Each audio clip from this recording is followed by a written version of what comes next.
I see you. Die hard. Trap. We gonna do this one the right way.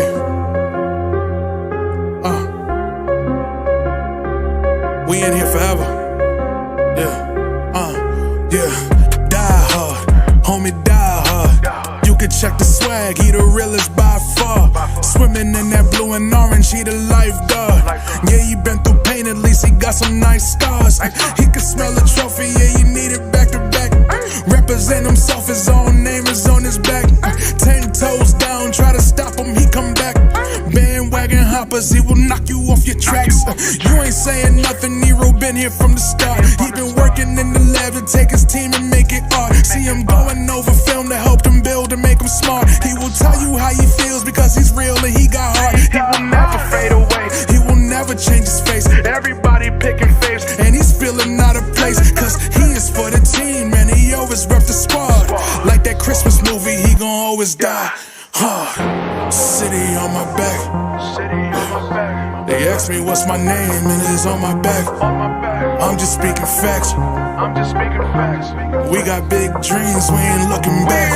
We be really die hard, yeah, that's a fact. We be really die hard, ain't no going back.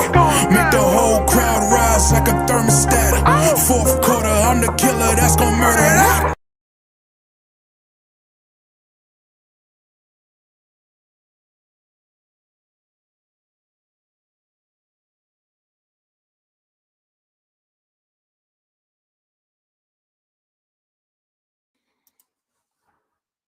Bang, bang. What's good, guys? Back again with the watch along. Die Knicks watch along is back for the preseason. Man, I have some changes I would like to make, so I'll try to get those together as the preseason games going on. Do some experiments with some software and stuff. See if I can change the look of this thing. But so far, so good. Everything looks good. You know, I got Rob Bracey in the building. Shout out to uh Cicero Holcomb. I wish I could read better. You know what I'm saying? But we back in business, man. I'm anxious, man. I'm anxious to see what's going to happen with this new team. I would like to see speed. You know, we got to see some former Knicks play. We got to see Obi Toppin play with the Pacers. Truthfully, man, you know, people were on Twitter, of course. We always refer to Twitter. You know, we're like over exaggerating his performance. I think he scored 7 points in like 4 minutes or whatever they said it was. But then he finished the game with like 16 minutes or so, and he still finished with the same 7 points, 5 rebounds also. But you also got to look at the players that were on his team also that scored. They got that Jarris Walker. He had a good game. You know, the other dude, Aaron Naismith, he had a great game too. So plus the other kid too, the Smith dude, he also had a good game. So these are the people that are gonna be fighting Obi for minutes. So Obi does have the open court advantage. He got an open court dunk. He got a corner three. But that's what he does. He might score in bunches, and then he won't do nothing else for the rest of the game. So that's essentially what he did, just judging by what happened in preseason. So we have to see what happens with that. You know, the team seems to be happy to have him, but he's really a sideshow to tell you the truth until proven otherwise, man. So that's my thoughts on Obi Toppin. But yeah, you know, I'm not here to bash guys like that. You know, we got to move on. You know, we basically replaced Obi Toppin with Josh Hart. We signed Josh Hart to a $20 million contract, you know, per year. You know, so we pay for this guy to be a super sub coming off the bench. So he basically is taking over for Obi Toppin. Otherwise, too, we actually need forwards. We didn't address that. We needed a shooter at the forward spot. We didn't really finish that. We didn't complete that task. We ended up getting Dante DiVincenzo, who's also a big rebounder for his position, but he's not a small forward. He's actually like a tweener. He's a point guard, shooting guard, whenever depending on what's needed for him. You know. So we didn't make any changes to the roster to upgrade the roster. So I mean that could spell disaster for us. You know, on one hand, it looks like that we're going to come into the season with you know, continuity, you know, familiarity. So we shouldn't be, you know, losing at first. We should be clicking on all cylinders as soon as the season starts. So that's going to be a plus. But the potential for the Knicks not to do well is there also. You can't just look at it through orange and blue glasses.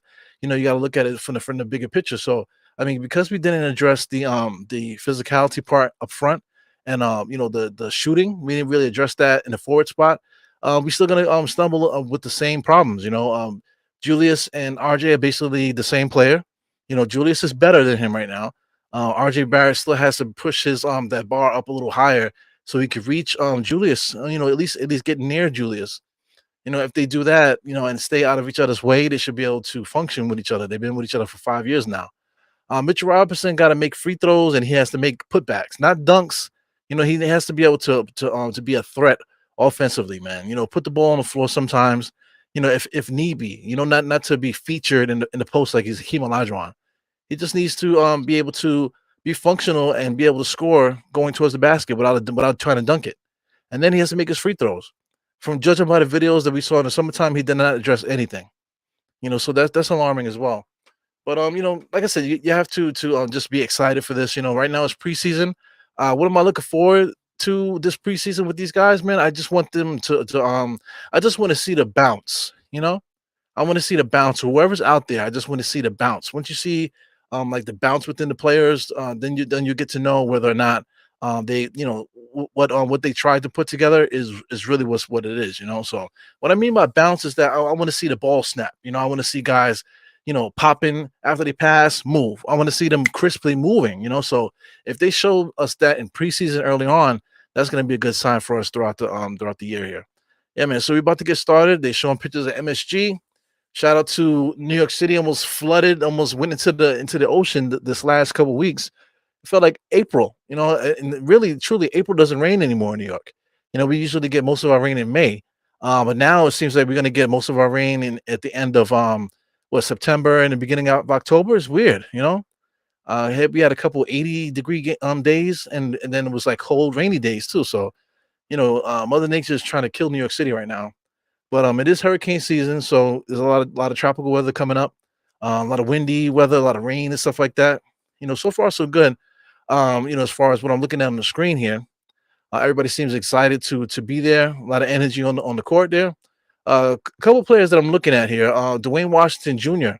I think he's good enough to make a roster. Jaquan Jeffries, I think he's good enough to make a roster somewhere. Shout out to Knight. He's good enough to make a roster somewhere. So the Knicks have a lot of talent, all the way down from one down to all the extra players that we got for training camp. It's going to be very interesting. Shout out to Fournier as well. Fournier, for all the stuff that people keep talking about, the guy can still play. He's in his prime. So I'm anxious to see what the Knicks do with him going forward, but he hasn't been traded yet. So Mitch Robinson loses the tip. He usually wins those.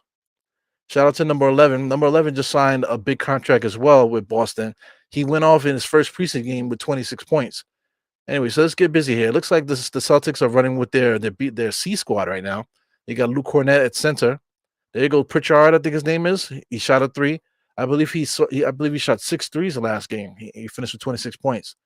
Here goes RJ Barrett coming around the screen, going all the way to the basket, takes the bump on 3 players, doesn't get it, but Mitchell Robinson was there to get the nice tip in rather than try to dunk it. That I appreciate, man. Just learn how to lay the ball up without having to dunk it every single time. Jalen Brunson is going against Pritchard right now. Gives it back to, who's this? Number 30. I'm going to have to get my list out here for these guys. Number 45. We saw 45 in the Summer League. Another 3-point shot missed. Luke Cornett slapped it back. Gives it back to Pritchard. I'm hoping I'm getting his name correct. He's going to take a screen from Cornett. Double crossover into the middle there. 45. Comes inside. Double pump. Scoop layup, no good. Julius Randle running the break. I know fans hate this. I know there's a lot of fans say, oh, why is he putting the ball up the court? Y'all got to grow up, like for real. The ball's back to Brunson. Brunson's in the corner being guarded by number 12. Doing his stick and move dribble there. Shot with the left hands. All good, man. Somebody like that, so short arms and everything, still able to finish through contact. Knicks up early 4-0.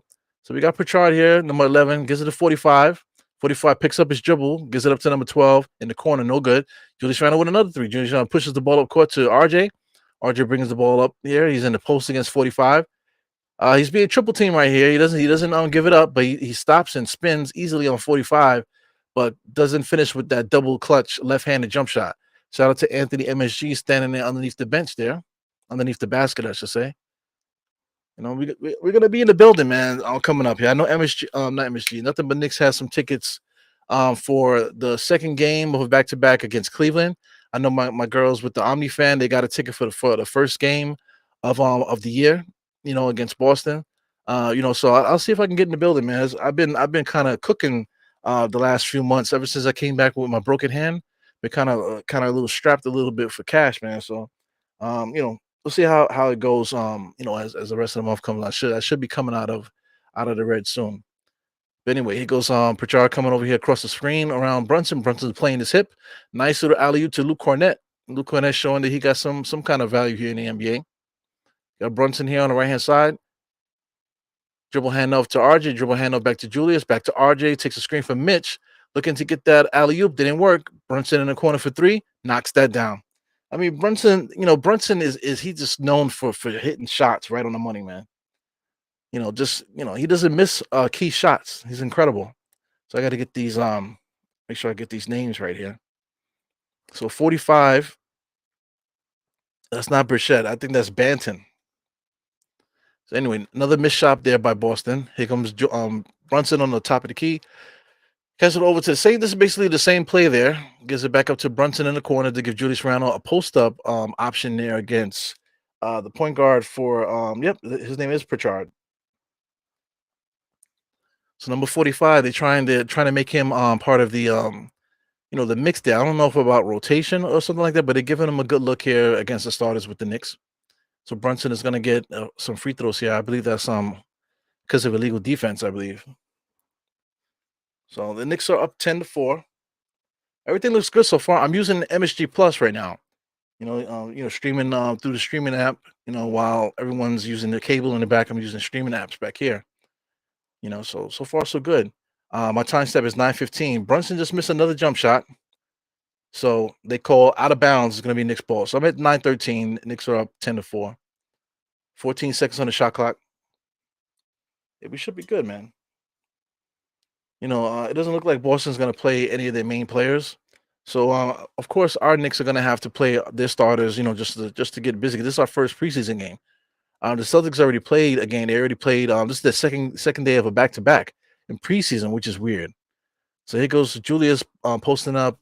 That's Bowser. Gives it back out to Brunson. Brunson coming in the paint there with a left-handed shot. Is he perfect for the field? I think he's perfect for the field right now. No, he's 3 for 4. He has 8 points. So Brunson got it going early on, man. Pritchard kicks it out to Bowser. Off Mitchell Robinson out of bounds. So Mitchell Robinson has a problem with boxing out, clearing guys. He's too busy chasing guys when he shouldn't be chasing. He's bigger than everybody on the court, so he shouldn't be running after the ball like that. Use his body to box off guys and just secure the rebound, bro. Here comes this guy Pritchard coming around the screen. Brunson is fighting through the screen there. Mitchell Robinson did not makes a good play on the steal there, but he shouldn't have picked up Brunson's man. He should have stayed with his man. It ends up being a shot out into the corner where number 30 hits the three. Make sure I get his name right. His name is it Bowser? No, it's Hauser. Hauser. That's number 30. Brunson coming around the screen for Mitchell Robinson. Not much of a screen. Brunson wasn't able to get off there. So now Julius has the ball here. He's being guarded. Looking for the corner shot there. Bad pass. Picked up by Hauser. It's going to be Knicks ball. So we got 5 seconds left in the shot clock. I'm at 8:16, guys. If you're following on 8:16, Knicks are up 12-7. So far, so good, man. This guy, Tom Thibodeau, looks a little slimmer. I feel like he's been wearing that same jacket all season. Yeah. Now I'm looking something wrong with the stream now. So this is my first boo boo here with this app. Yeah. Let me see if I can get this going again. Yep. So I know this is an experimental thing now. So I mean, I got kicked just now, so I'm gonna start the app again. See what happens here. If not, I'm gonna have to go to the cell phone. Some of these apps are just built for cell phones. They're not really built for, you know, for the what do you call it? For your browser really. So it's kind of annoying. Let me see. It's telling me to go back. Yeah. Yeah, bear with me, guys. So anyway, with the Knicks are still up 7. I don't know if they called a timeout or not. Can you guys hear the commercials in the background? So I'm back in business here. I don't know what happened. Well, hopefully that doesn't happen too often. So anyway, while this is figuring itself out here, let me say what's up to some of the new people that just popped in here. I got to turn the sound off. We got Harlem CEOs in the building. What's good, Harlem? I can't wait to see you, man.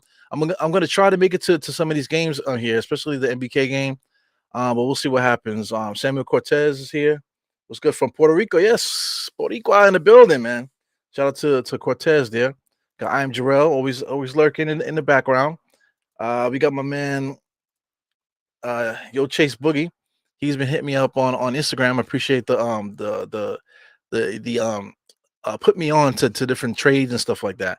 Yeah, and I wish I had the time this week. I had some podcasts that I was gonna do, but things happen with the kids and stuff like that, so I wasn't able to get to it, man. So thank God for the watch alongs because for some reason every day on game day I'm ready to go.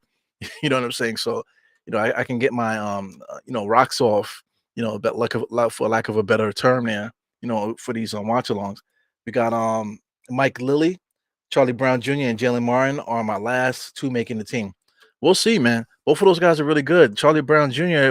He's like 26, so it would be nice to see if he could make his way up into the main squad because we actually have an open spot as a backup forward, that he could probably fill in. Also, too, Jalen Martin as well, but he's young though. He's so young, so I mean, between the next 3 years, we probably won't see him on the main squad until then. Hopefully, if we're not, injured or back missing the playoffs, we shouldn't see that kid for another 2 to 3 years. Unless you're watching the Westchester Knicks. Play by play, man. Yeah, man. I'm trying to keep it clean with the play by play. At least early on, like I said, I'll always deviate from the play by play to talk shit or to talk about whatever you guys want to talk about, especially if we're losing. If we're losing the game, I'm not gonna be doing play by play. With these guys playing like shit. But right now everything looks good.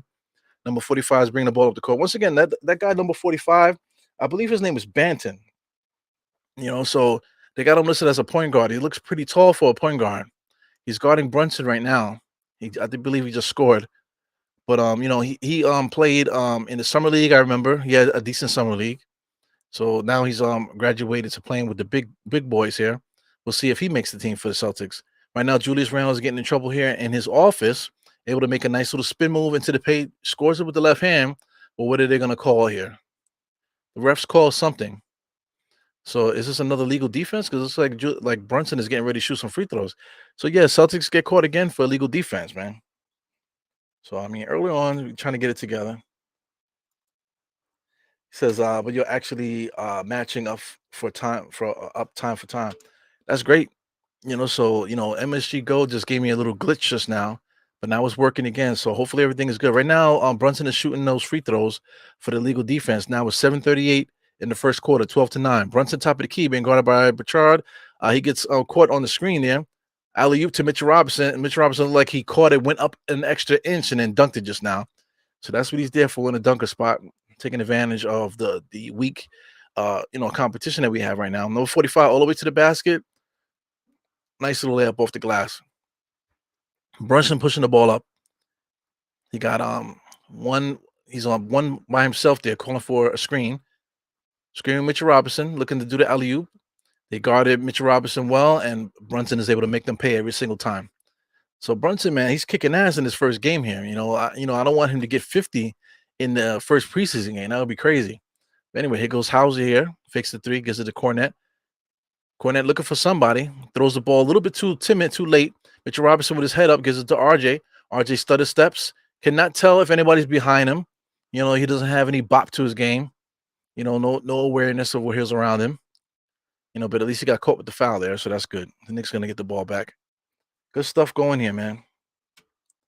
Yeah, so you definitely going to the Cleveland game, man. I'm not sure yet. Like I said, I'm in the red right now after I broke my hand. So, I kind of got hit with a bunch of stuff at one time. So I gotta get myself together. My wife will punch me in the face if she find out that I bought tickets early on, like a couple weeks ago. If I bought tickets and stuff like that, she would have freaking punched me in the nose, man. So I like my nose. So like we'll see what happens the next couple days if I can get in the building for those games. Yeah, man. Good defensive play by Mitchell Robinson, blocked to out of bounds. So Mitchell Robinson, he looks like a guy that doesn't really care. He his job is to protect the paint. He does that very well. It's little simple things, man. I'm looking when I watch him. I'm looking to see if he could box out. He just needs to be able to box out, clear his space, and be able to finish on the inside. He needs to start to throw the pain at guys too. He's not really an enforcer. All right, number 50 just gets a 3-point shot going there. So RJ gets the ball on left hand side, being guarded by 50. So 50 is that Shvi? RJ all the way to the basket into his pant in the spot where he just throws up a hook shot over his head. So RJ still hasn't gotten rid of that move, which sucks. Yeah, so that's Fee. That's Fee Mikalika, whatever his name is, former Nick, guarding RJ at that time that got caught with the foul. Well, RJ's still getting himself caught on the baseline there on the left-hand baseline, and then throwing up a Hail Mary hook shot. He's still doing it. So the jump shot looks clean, though, I'll tell you that. Jump shot looks clean. His skin looks nice and smooth. He looks like a freaking milk dud, man. Those shoulders are smooth like I don't know what. Not a hair on his body. I sound like Herbert the pervert for anybody that watches Family Guy. So we got Pritchard here being guarded by IQ. IQ's getting his first minutes here. I see Jericho Sims out there. I see Quentin Grimes. So Jericho Sims in there with a nice box out and reach up to get the rebound. RJ right now is basically playing point kind of with IQ out there. IQ with a sidestepping move to get the 3-point shot going. There he goes with his hand busy. Here goes Grimes with his first three of the preseason. He misses that. For a 3-point shooter, man, I just don't like the way that he shoots. Been watching him a lot since he's been a Knick. Too much elbow action for me, too much wrist action there for me. There's not enough feel to me. The way that he shoots is not really like a feel kind of thing. It's kind of mechanical almost. So I mean, he can make them, but he's not. I don't think the way that he shoots is gonna be like he doesn't have one of those dead eye jump shots. Like I said, too much elbow action. When Grimes shoots the 3-point shot, his elbow kind of like pans out, almost like he's like double jointed almost. I really don't like that. But we got KP there. That's interesting. KP, he had a big game the last game. Yeah, I don't know who they played, but he had a big game there. Let me make the score a little bit bigger so you guys can see it. I just wanted to show you the new graphics that they're using here. So I'll just leave it like this so you guys can see it. So it's 13-20. So we got RJ posting up. He doesn't have any post moves. Gives it to IQ. Old school swinging around to the 3-point shooter. There goes Quentin Grimes again. Misses another jump shot. Yeah, so there's a big question with Grimes there. I was gonna devote an entire pod for Grimes and the guards. I still might do that, So maybe I might not talk about that as much. But if you want him to be that third option this year, and you want him to do that, I don't think he's ever gonna be the third option for us at least. You know what I'm saying? So if you want a third option, then I think we might need to just get a third option. Make that trade to try to clear up some glut in the backcourt and give us that third option. Somebody that's established in the NBA that could get you 18 points per game. I'm thinking that we probably should do that. I'll let the game play out because, Grimes might end up with 36 tonight, based off after missing his first 2 shots. He might make every shot coming forward, and then I'll look like an ass, right? That's how it works, right? But Mitch Robinson just caught the ball a little bit, just taking his time that time dunking. So, Mitchell Robinson looked great always against inferior talent, but let's see if there's another center on the other side that could battle him. How, smooth will he be and under control would he be, playing against better centers? So he go Jericho Sims on the inside there, fighting for his life there to get RJ that corner 3, misses it. Mitchell Robinson was able to get his body in there. They call a foul inside. Who did they call a foul on? I don't know if they call him a 3-second or whatever they call there. Lane violation.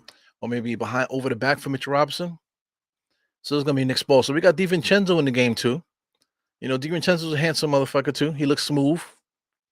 Looking smooth too. I don't know if that's the HD on my screen here. But everybody looks good. He's being guarded by Svi right now. So I'm getting a little bit of lag here. Got Jericho, gives it to IQ on top of the key. Takes a screen from Mitch. Looking for Mitch on the thing. He's being double teamed. He's holding the ball a little bit too long. Here he goes driving on the inside. He should have just shot it. Kicks it out to DiVincenzo. DiVincenzo drives all the way to the basket. Nice move. Kicks it out to RJ in the corner. He misses that 3. So that's a shot clock violation for the Knicks. So I like the action with DiVincenzo, not afraid to drive to the basket there. So far, so good. So we're getting to see everybody, man. Hartenstein's coming in the game. So everybody, basically everybody that's important has been subbed into the game at some point in this first quarter.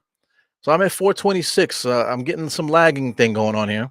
I might have to figure this out. So number 77 in the corner. I think that's Uche. Is that his name? Number 77 on the Celtics shoots a three-point shot. He misses it. So I'm gonna have to minimize the screen to see if that helps out a little bit. Because I'm getting a lot of lag on my end with this MSG Plus app. Yep, lots of lag going on here. Gonna have to switch to the phone in a second. So we got IQ bringing the ball on the right hand side. I'm at 416. He's gonna give the ball to Jericho. Jericho gets the ball to Hartenstein. So we got two bigs up top here. Jericho looking for the alley oop. IQ is being double teamed because nobody trusts IQ's ball handling. I hope everybody picked that up. If you notice, IQ's been getting doubled and triple teamed because IQ's scouting report is that he can't dribble. I don't know if anybody picked up on that. He hasn't been able to dribble for a while. So all they do is send a second player, and he always picks up his dribble. Then he starts pivoting and looking to pass. He's done it a few times already, so that's something that needs to be fixed this offseason. He said that he can bench more and stuff like that. That's nice. But I could bench too. Shout out to I am Jarrell. I know some of you guys might follow me on Instagram or some of my other pages. I benched 315 the other day. I recorded it. So the most I ever get up at one time is 315 for like 4 reps. You know what I'm saying? So what does that mean? Does that mean that all of a sudden I'm super athletic? No, it just means that I'm fat and strong. That's what it is. Okay. So IQ getting his bench up does not mean that his defense or his ball handling is going to get better. You know what I'm saying? So something to think about too as you're watching. Got number 45 there. Makes a nice move against DiVincenzo. Kicks it out to the corner for number 77. He drives in there all the way to the bucket and doesn't shoot it. So I don't know what they call. They must have called a double hop in the paint. So that's Uset, whatever his name is. Got to get this up here. What's his name? Brissett. Yeah, that's Brissett. He scored 5 already so far. So Knicks are up 23 to 13. Knicks have emptied their bench so far.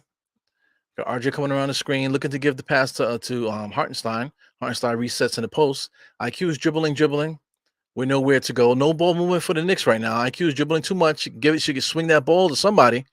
He finally gets it to Jericho. Now he gets the ball back. Now there's a waste of possession there. Turnover there due to IQ's inability to let that ball go. He should have passed it to DiVincenzo. Let the ball go. All that over dribbling. When all you have to do is pass, then you have to worry about what that. IQ's handle is very suspect. So here we go. Knicks on the inbounds. RJ gets it to Jericho with a jump shot. He had to shoot it because we were running out of time there. So here goes Brissett. Picard, whatever his name is, in the corner to the right hand corner, 3-point shot. He knocks that down. So he can shoot the 3. The first game of the preseason, I think he scored 6 3-point shots for 26 points, leading all scorers. So he could shoot it. Nick's got to be very careful with that. Here goes Hartenstein sweeping and driving. I don't know what he was trying to do there, but he loses the ball, gives it to Picard, whatever his name is. Back to Svi. Svi almost knocked that down. Gives it to IQ. IQ, full head of steam, flying down the court there. He needs to look for his guys. He was able to switch to the right-hand side and make a nice over-the-head layup. So good play there to finish on a fast break by IQ. So it looks like we're going to get a timeout from the Celtics. Going to get some commercials going here, man. So shout out to MSG Plus. You changed it from the MSG Go app. Now you got MSG Plus. Things weren't so good for the MSG Go app. It's a little bit better for the MSG Plus app so far, but I've been getting a little shaky footage here. I don't know if this has to do with my internet or it has to do with the fact that I'm just using a browser. It seems like whenever you use your phone for these apps, it always works better. So it's built for phones, not built for browsers. So I get it. I guess they don't want people to trying to share links from the browser. You still have to have a cable account for it to work, or you still have to have, pay for subscription service in order for it to work. So whatever, man. Let's see what's up here. I see some predictions here. So Jacko, he says, any early season predictions? Predictions. I just want to see how things work right now. A lot of guards. So far everybody's came in. I haven't really got a feel about what's happening out there with the guards yet. Right now, so far IQ can't dribble. We know that already. But he hasn't used his guys yet. He's dribbling on the side, or dribbling too much, where he could easily just make a pass to somebody else like Dante, where Dante could be able to make a play on his side. When IQ is in trouble. So I would like to see more of that. But as far as season predictions, because I am hiding from that question. I think the Knicks could win close to as many games we won last year. 48, 48 to 50 wins. That's my hope. I'm also hoping that the Knicks make that trade at the deadline. Because so far the Knicks have been making signings in the offseason, and we've been making little trades at the deadline for talent that we need. So shout out to Josh Hart was made that trade was made halfway through the season. I believe the other trade too with what's the kid's name? The kid is with the Lakers now. Cam Reddish, we made the Cam Reddish trade in midseason also. So we tend to make midseason trades. So I'm hoping that we can make a midseason trade that takes us to the next, not necessarily to the next level, but it could be to the next level. Because I mean, this team, if anybody remembers, it reminds me of that Detroit team before they made the trade for Rasheed Wallace. Before they had Rasheed Wallace, they had a lot of scorers, a lot of guards. They made that trade with Stackhouse and this, that, and the other, and they finally got you know, uh, this guy Wallace on that Detroit team. And then once Rasheed Wallace got there, everything was hokey dory. You know what I'm saying? So I'm hoping that sometime around that trade deadline, the Knicks can make us some kind of trade to give the core Knicks on the squad some help. Because we're wasting a lot of the guys' talent right now, as far as Fournier and stuff like that. On his team, where we can make a simple trade. To get somebody here with talent to jump into the starting lineup and really help this team out. That's what I'm hoping for. You know, it goes Iron Jarrell. Iron Jarrell said, everybody could bench 315. Yeah, man. That's my little milestone there. Yeah, so I'm having problems with the stream here. We got Chase Boogie says this second lineup stinks on offense. So far, because we got IQ running the offense. That I don't like. In the second unit, I would like to see the ball move, not put it in IQ's hand to make things happen. So far, IQ just made a jump shot just now. He made an off balance dribble move, kind of floating in the air, and he scored. It's not really a good move. Watch the replay here. He just comes in, receives the bump, and then shoots the ball fading away sideways. Not a good shot, man. Definitely not a good shot. CD Music, shout out to you. Vamos Celtic. I hear you. I keep shooting some free throws right now. My time is 2:19. I'm hoping that I'm close to you guys. 2:19. Knicks are up 28-18. We got IQ playing good defense here against number 20, slapping his back a little bit too much. We got Brissett there, number 77, doing some dribbling. So Celtics are really going nowhere here. Hauser gets it, kicks it out to 50. So they were 3-point hunting just now. So number 50 is Fee, former Knick, can shoot the lights out. He got his three off. So here goes DiVincenzo driving in, taking a lot of contact, shoots the ball off the back of the rim, no good. So here comes the Celtics. Celtics coming down, setting a lot of screens. They're waiting to get a 3-point shot. You got Hauser there looking to get a three. You got number 77. He's looking to get his three off. Everything is up top here. So Celtics at the moment with this particular group is looking to get threes going as Fee shoots another three and he knocks that down. So I know that must feel good for him to knock down back-to-back threes against a team that didn't even give him a shot. Here comes the Knicks. The Knicks are running something similar here. A lot of movement around Hartenstein. Good drive there by DiVincenzo. Was not able to finish there. Took a lot of contact there too.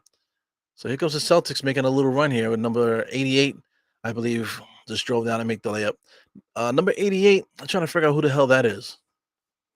Number 88. I don't know if 88 was in the summer league too. So who we got here?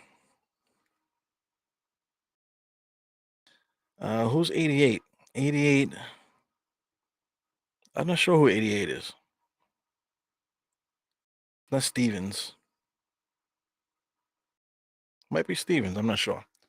So anyway, the score is 28-26. I'm a little bit behind right now. We got Fournier's in the game now. Fournier drives all the way to the basket, kicks it out to IQ for a jump shot. In and out, no good. Now here comes number 30, full head of steam. Looking for the alley-oop. Gets it to Svi. Svi was able to get up on the alley-oop. So Svi right now he has two back-to-back threes, followed up by another 2-point shot. So that's 8 points alone for Svi. So Svi could jump, as you can see on that alley. Svi could jump. So I mean, we did not take advantage of that kid's skill set when he was here.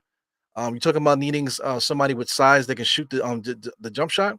Svi was the guy. You should have gave him a better look. I got a cough. Yep, excuse me, man. Yeah, man. So we should have gave Svi a better look with here, but Tom Thibodeau just let you know, oh, you suck, you can't play, so you're never gonna play. You know, I just don't like you, so you're not gonna play. Maybe you're not playing hard enough defense like I want to, or whatever. But meanwhile, you can go to another team and shoot back-to-back threes and get an alley oop. Because Tom Thibodeau is the king of basketball. He knows everything, right? He knows, he can tell you if you could play or not. Whether or not you've been playing professional all your life, and are young, had an opportunity overseas to play well in FIBA. Come to the NBA, you got a little bit of bounce. You're not good enough. Fournier just turned 30. It's not like Fournier is like 34 years old. When he got benched, he was in his 20s still. So it's a shame. It's a shame. Tom Thibodeau just ruining careers here. Also ruining opportunity for the Knicks to make moves by not playing Fournier. Right now, we can use a shooter coming off the bench behind RJ. That shooter could be Fournier. Fournier's 6'7". He got some size to him. Defense aside, but he can still contribute to the game, ball handling and shooting the three. So here goes Jericho Sims, top of the key, gives it over to Hartenstein. Hartenstein wasted his dribble, picked it up, gives it to Fournier. Fournier comes around the screen, being double teamed. Back to Hartenstein. Hartenstein finds Jericho inside, turnover. So the Knicks don't look too good here offensively. The Celtics here are 3-point hunting, as you can see. Number 20 makes one dribble past the 3-point line to give it to Hauser there. Hauser would have had a wide open 3-point shot, but they mishandled the ball there. So the score right now is 28-28. 32 seconds left in the first quarter. IQ bringing the ball up the court. Got 27 seconds on the game clock. IQ just going one-on-one by himself. Fadeaway jump shot. The dotted line looks like he missed it. You got number 50, Svi. He's holding the ball, trying to find the point guard. Gives it to number 20. So number 20 is calling out the play. We got two guys crossing in the middle there. Here comes 77 coming out to receive the ball. So I'm starting to lag again. So here comes the 3-point shot. Everybody's up top trying to get that three. 77 drives and kicks it out for the three. Number 20 gets it. No good. Wow. This guy, number 88, is pretty strong. Not necessarily very skilled, but he's on pretty strong. I'm trying to get the name on his back. So that's Quetta. I never heard of that motherfucker. Quetta? Never heard of him. Maybe he was in summer league. I can't remember. Yeah, man. But the Celtics, they're running their play, trying to get the 3-point shot. To get that 3-point open, all you have to do is have the person with the ball get to basically the foul line, or just cross the 3-point line and then just make the pass out, and that would give the shooter enough space to get the 3-point shot out. Or the way 77 drove all the way to the basket, drive all the way to the basket with no intent to make the layup, for you to go around and swing out to one of the 3-point shooters that you left open. So right now the Celtics were killing the Knicks with that. I believe there was a 10-0 run at that point. So that's why the game is now 28-28. The game should be 28-18, but the Knicks allowed them to come back because of that 3-point shot. Yeah. It's gonna be a long night. It's gonna be a long season, man. That's the Knicks' Achilles heel as far as offense. It's funny. We were a top 5 offense. People were saying that throughout the summer. It's true. On paper, we were like the 5th best offense, but there's still been times where the Knicks look like they can't score at all. Like we can't dribble, and look like we can't score at all. Early in the preseason, we're seeing both. IQ's being attacked for his ball handling, and we're not able to get offense going. Not enough spacing happening, not enough movement. We're not really crisp on screens and that type of thing. So I'm hoping that changes. This is preseason. Hopefully that changes as time goes on. Yeah, man. Shout out to Geraldine. I see Geraldine popped in. What's good, Geraldine? There you go, saluting everybody. Bob Bracey was the first one today. Salute to the first lady up. Harlem CEOs still in the building, saluting. Like me in the Army. In the Navy. Salute. Point 0.4 seconds left in his thing here. Number 88. It's taking forever. His free throws. Yeah. So what's the spoiler alert? Does he miss the free throws or what? I think he misses the free throws. Yep, misses the first one. I think he's gonna miss the second one. Okay, so he'll make one free throw. It'll be 29-28. So I'm a little bit behind. I might have to refresh this one good time before we get to the next quarter. So I'll do that. I'll refresh it, telling me to go back. All right. So I'm getting that together here. Make sure I turn this off. Yeah. So they just mentioned Charleston, South Carolina. Charleston. Was it? Did they say South Carolina? So that's where the Knicks have been training this summer. They used to train there back when Ewing was a Knick. That was good stuff there just to get it going. Don't have to worry about the buzz of New York City. You can go out there, spend some time in the country, and get your nerves together. I don't particularly like that. I think if you're with a certain team, you should stay in their state. Like the Knicks, you should train in New York. What, maybe not train in Westchester, maybe Westchester's played out. The way the Barclays Center did. They train actually right there in the Barclays Center. So the Knicks should have thought of that. Make a training facility at MSG where the players can go and practice and stuff. It doesn't necessarily have to be in the same building, but it could be like nearby. Where the players can go and train and stuff like that. And that way they can be a part of the pulse of the city rather than taking this hiatus training in South Carolina. Which could have its benefits too. So I'm like hot and cold with that. But it is what it is, man. Shout out to Crean Grant. What's up, Crean Grant? It's my twin here. Shout out to everybody. Feels good to see everybody's names here. Hopefully, you guys are having fun watching this next game. I hope you guys are not getting so pissed, man. Some of you guys get so pissed so early on. So it's only the preseason. We gotta keep that stuff tight. We got Trish in the building. Trish D, what's good?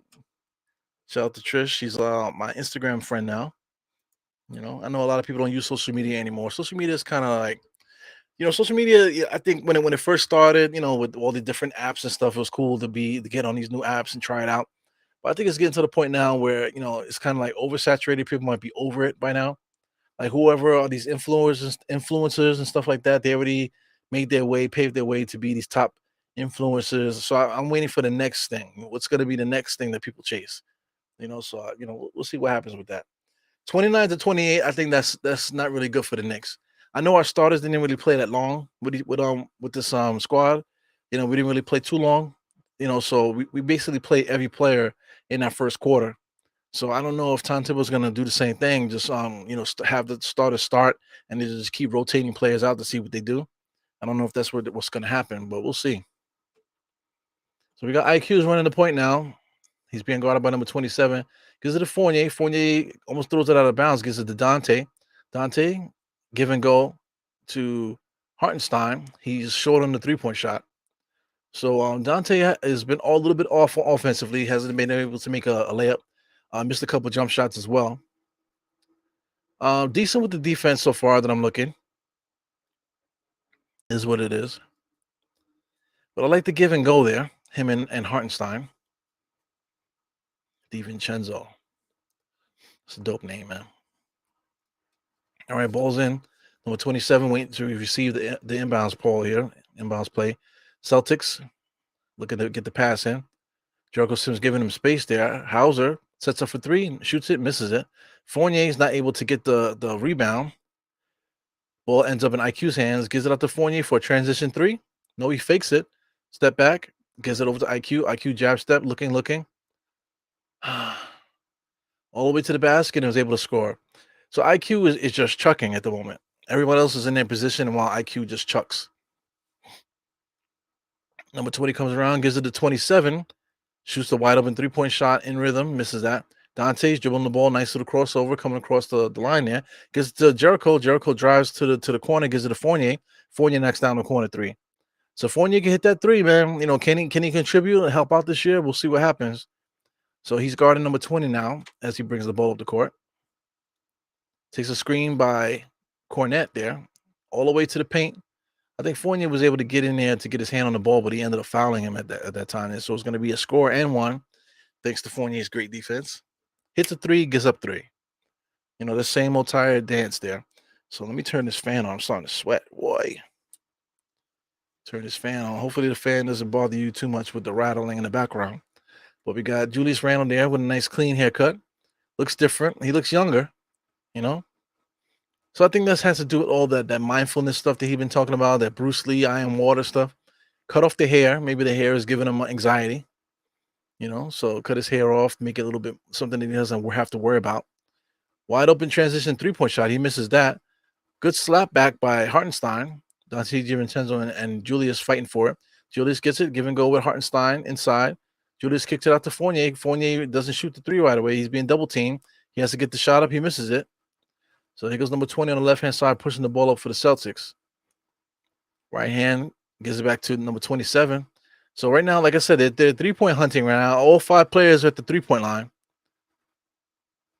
So number 20 is looking to get somebody a shot. Here comes 12. He fakes it, drives. Able to get the shot up, but they're going to call something. I think illegal. They got maybe 3 seconds in the paint there. I don't know what they called. Yeah, they're showing season comparisons. 2021 22 season was a down year for Julius, but he still was 20 points per game. You know, last year he cleaned all that stuff up and got his points back up to 25. You know, that's his value, man. 25 points per game is nothing to scratch at, man. Especially for a team that almost won 50 games, 48, you know, like 40, whatever, how many wins we got, 46 wins, whatever it was. You know, he did his job just to get us there, at least, you know. So anyway, here goes Julius, gives it up to Hartenstein. Hartenstein, look at the top of the key. Gives it to IQ, setting nice screens there. IQ is not going to pass it. He's driving, takes on double teams. He end up getting the ball in there to Hartenstein some kind of way. Hartenstein was able to finish it with the left hand. So far, IQ is not trusting his team. Good defense there. You know, he blocks the pass. Gives the IQ. IQ is dribbling on the right-hand side. Yeah. He stops, pulls up for 3. He misses it. Hartenstein taps it to Dante DiVincenzo, and they're saying it's going to be Celtics ball. Or the referees, they're going to say Knicks ball. Referees had to talk about it a little bit. Yeah, so IQ is just going to be taking his own shot. For everybody that you know that wants him to be a point guard and this, that, and the other, he's still the same guy. I'm not seeing any change in his game there. You know, he'll get more used to it. Dante DiVincenzo with a nice little cut there. Up and under move, was not able to score. He's looking for fouls. So Dante has not been able to score there. Little frustration on foul there. He ended up fouling number 12 out of frustration. Hasn't been able to make a bucket yet, if I'm not mistaken. Man, to get this thing here. I don't know why my phone keeps timing out. I thought I turned that off. So damn annoying. Let me fix this while I'm here. Yeah, I don't even know how to do it. So looking for Dante DiVincenzo. He hasn't scored yet. Played 8 minutes, 0 for 4. You know, I believe it was it was 2 long jump shots and a couple layups he missed. So here comes the guy here. Mr. McBride. McBride is playing some minutes now. So it looks like we might end up seeing everybody today. McBride has no handle either. So Julius is there, is being guarded by number 12 there. Easily comes in and scores like nobody was guarding him. You know, that's what we need to see more of that from Julius, taking guys all the way to the basket, making them pay for putting little guys on them. Number 30 on the top of the key. Number 20, excuse me. He's been running the offense for them. Cornette gives it to 12. 12 comes inside, loses the dribble a little bit, getting a lot of attention by the Knicks there, but Knicks leaving the 3-point shooters open. Hauser shoots the 3-point shot. He gets the rebound back, throws up another 3-point shot. He doesn't make that one. So the Knicks are up 37-34. This guy with alopecia, man, I think his name is Walsh, number 27. He's a crazy dude. I remember watching him play in their summer league also, man. He has a lot of energy to him. You know, feisty, you know, kind of like dirty player almost. You know, wild motherfucker. Deuce McBride gets the ball to Julius, being guarded by a little guy again, being guarded by Hauser. Kicks it back out to Fournier. Fournier for 3. He misses that. Wild man 27 gets the ball, gives it out to number 12. 12 and 27 with a give and go. Back to 12 for 3, no good. Julius with the rebound. Julius is looking up the court. He's going to bring it up. I have no problem with Julius bringing the ball up the court. My issue is once he gets there, we need to run a play. So Julius brings the ball up the court. Now he has to make his own post position. That's no good. That's no good. You got to give it up and let him establish position and then pass it back to him in a post. He should not be establishing his own post position down there. That should not be. So Fournier's got the inbounds pass here. Checking out the score. I'm at 7:59 right now, guys. Let me refresh this. Deuce McBride comes across the screen there, stops the number 11, gets blocked. Fournier gets it. Got 7 seconds left. There gives it to Julius for Julius to get the last shot of this series here. He messes up, gets a turnover. Wildman number 27 drives in, loves the contact. Deuce McBride fouled him, but they didn't call it. They go Dante's bringing the ball up. Dante's talking to Julius, bringing the ball up. Being guarded by 27. A little bit of lagging going on here. So annoying. So anyway, number 27 is crazy. He ended up fouling Dante just now. Just kind of pounced on him. You gotta get these shakes out. Gotta get the jitters out, Luke Cornett's out there sweating his nuts off. Luke Cornett looked like he playing in like the last game of his life, man. Jeez. Go Deuce McBride, gives out to Julius. Julius steps up for the 3-point shot, doesn't take it, gives it back to Deuce over for Dante in the corner. Dante can't buy a bucket and misses the corner 3. He's trying to direct traffic there. He's telling Julius. Meanwhile, his man is the one that shoots the 3 and knocks it down. Damn. So Dante can't get it right, man. Number 11 was his guy. He was directing Julius to get to his man, but lost out on his guy. His guy has a wide open 3-point shot. Here comes Deuce McBride, no handle, have an ass, gives it to Julius Randle for 3. And Julius Randle knocks it down. So the Knicks are up by 1, 40-39 at the moment. Here comes number 11, kicks it out to 50, 50 to 40, 40 to 50. 50 shoots the 3, knocks that down. So was that a 3-point shot? Yes, they did count it as a 3. So this guy, Svi, ex-Knick, has hit 3 3-point shots in this game so far. We should have gave him a shot, man. We should have definitely gave him a shot. Talking about a guy off the bench that can shoot the 3, Svi is that guy. Julius and Dante playing hot potato here. Dante's not afraid to drive. Give it to Deuce in the corner. For a 3, he airballs it, and it's going to be the Celtics ball. Or they're going to call it out of bounds on the Knicks. So it looks like the Knicks are going to call timeout. So I guess the possession will be the Knicks. Because Tom Thibodeau's the one to call timeout. Yeah, so it's frustrating to watch earlier on here. So far, our guards haven't been able to do anything. Julius Randle is Julius Randle. IQ has been chucking. Dante hasn't made a bucket yet. I'm going to see what Dante has now. Last time I said he was 0 for 4. Now Dante DiVincenzo 0 for 5 now. He has 1 rebound. Not contributing any other stat but that. Very frustrating first game for Dante so far. Like I said, quickly he's 3 for 8 right now. 7 points, 1 rebound, 1 assist. Is he making anybody better? Is he just chucking? He had a nice little steal, a fast break layup he had. Fournier hit a 3, got a rebound. He's not nothing. He's not nothing to call home for, but he can at least fill that backup 3-point shooter spot, from the 3 position. I want to say Jericho Sims came in with a lot of energy. 8 minutes, he had 4 rebounds. A lot of energy, didn't really play too much. Hartenstein, they've been trying to focus the offense around him when he's out there. He's been standing at the top of the 3-point line, taking screens and setting screens and doing give and goes and that type of thing. So it seems like Hartenstein is going to be a big part of what we do. So far, he has 3 points, 2 rebounds, 1 assist. So they're actively trying to incorporate him into the offense. Aside from that, Robinson had 6 points and 5 rebounds so far. We got RJ with 4 points, 1 rebound, 2 assists. Nothing special about him. He still made that same drive to the left baseline where he gets stuck and he throws the ball over his head towards the rim, praying to God it goes in. Crazy, man. These guys have been in the NBA a long time now. Guys like Mitch Robinson and RJ, these guys have been in the NBA for a long time now. So these little things that they've been doing for 5 years, makes you wonder what are they doing in the offseason that they can't eliminate certain skills, or add certain skills to the game, We shouldn't be finishing up a second quarter like this, and even in preseason, losing to a team like that's not even playing their starters. The Knicks are playing several starters. The Celtics there without all of their starters basically, and the score is 42-40. I know it's preseason. You can't really jump too far ahead of things, but it is annoying. I can't deny that. So I'm looking at the Knicks training facility here. I don't know if this is in Westchester. I don't recognize the room. Maybe they redesigned the room or something. I don't really recognize the room. But anyway, this is in South Carolina, so maybe that's the reason why they're in South Carolina. So let me check out some of the things you guys are saying here. So Trish said she might have missed something, but you think he's giving Sims a test run at backup power forward in there since Harden's out? Yeah, absolutely.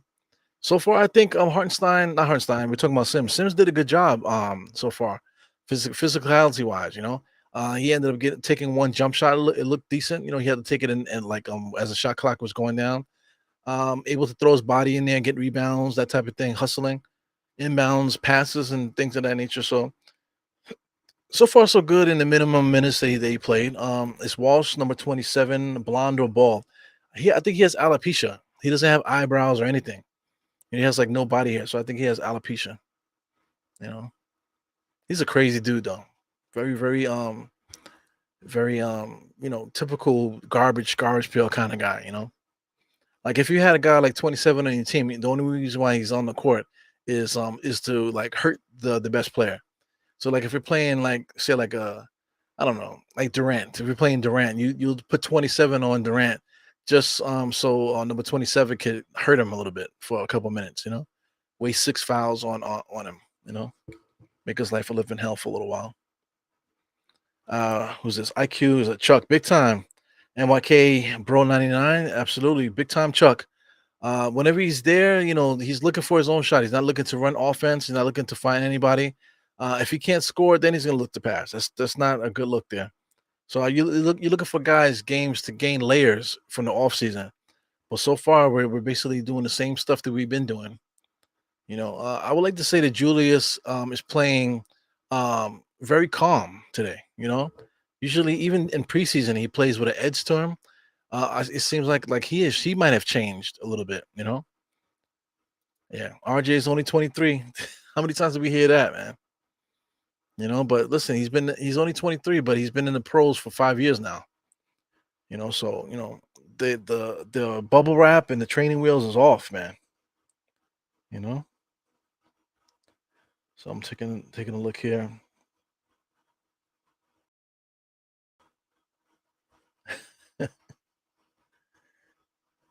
Checking out my numbers here.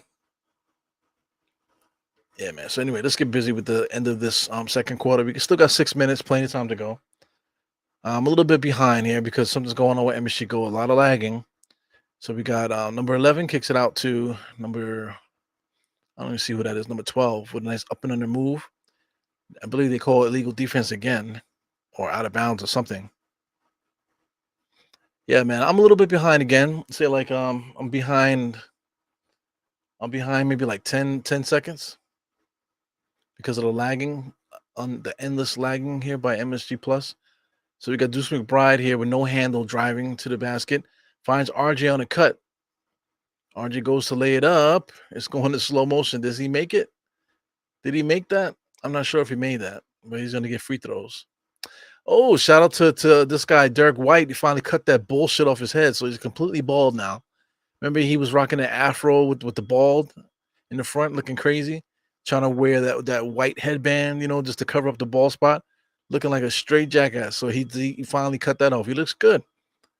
So and it is hard. It is hard to go without hair. Me, I'm the type of person I just don't care. I used to have dreads for a while. I had it for 12 years.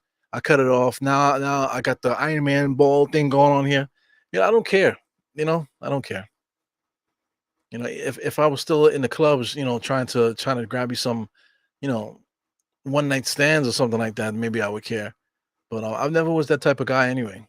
So my thing is, man, as long as I'm comfortable, I'm good. I don't need to do anything to appease other people, and I don't feel weird about certain things. So it doesn't really matter to me. Number 11 pushing the ball up with Deuce guarding him. Deuce is guarding him tight. Fights around the screen, double screen. Celtics are 3-point shooting hunting here. Number 88 is dribbling, gives it to number 11 all the way to the basket, gets to 88 on the cut there. He blows the layup. Celtics able to get the ball back. Here goes Fee all the way to the basket. Number 50, he probably should have shot that. There's too much driving and kicking today's NBA, man. Nobody's finishing on the inside. Number 11 is trying to take on Deuce McBride there. So Deuce McBride ends up fouling him in the corner with his weak-ass crossover, trying to cross him over. But he jumped up and fouled him. He did foul him. You can't argue with the refs about that. Weak-ass crossover. He bailed him out, but jumping into him like that, he bailed him out. You know, he shouldn't have even jumped. You're playing good defense. You didn't need to jump. Cardinal sin, right? But I mean, you know, even Deuce McBride is in his third year right now. You know, so you know these guys have NBA experience. There's certain things that should not be happening out there. But early on, we're starting to see a lot of the Knicks' old habits come back. Yeah, White is a good player. Definitely, Derek White is a good player. He has a good game to him. You know, he reminds me of like all those. He reminds me of any guard. You want to talk about I'm trying to tell you now. I can't think of anything. Like what's that Puerto Rican player that played for Dallas back in the days when they won their championship?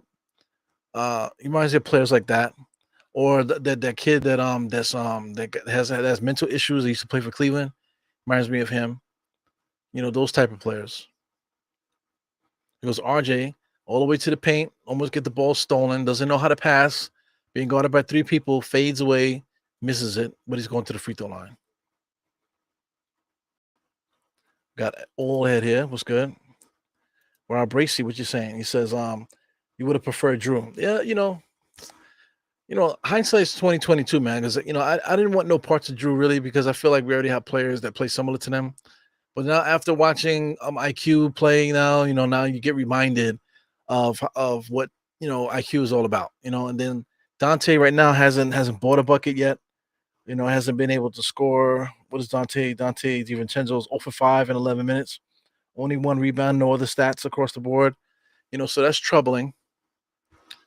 So getting a Drew Holiday, that would have solidified that at least one guard spot next to Brunson, right?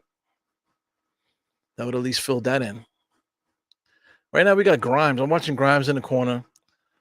Watching him shoot, that ball, watching him look around. The Knicks don't look like they're trying to get him involved in the offense, really. Grimes is in the corner waiting for a shot to come to him. He's just waiting. You see he's being guarded by Svi in the corner there. Like, here goes Deuce McBride, just launches a 3-point shot, misses everything. He should have swung it one more time to the guard there, to the shooter. He was number 11. Celtics are running their offense the way they should. They're looking for 3-point shots. Drive. 3-second violation there, number 88. They didn't call it. So Deuce McBride trying to box out. The referees call the ball for the Knicks, so this is Knicks ball. Shout out to number 11. He's playing pretty hard there. Number 88 is pretty garbage. Yeah, man. Shout out to old head, definitely.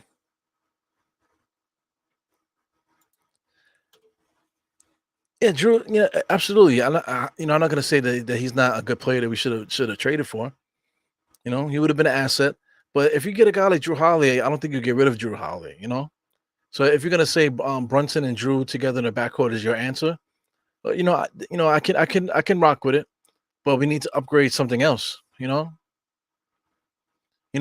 a Drew Holiday, I don't think that solidifies this team.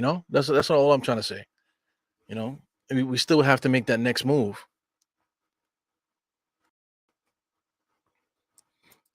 So I don't know.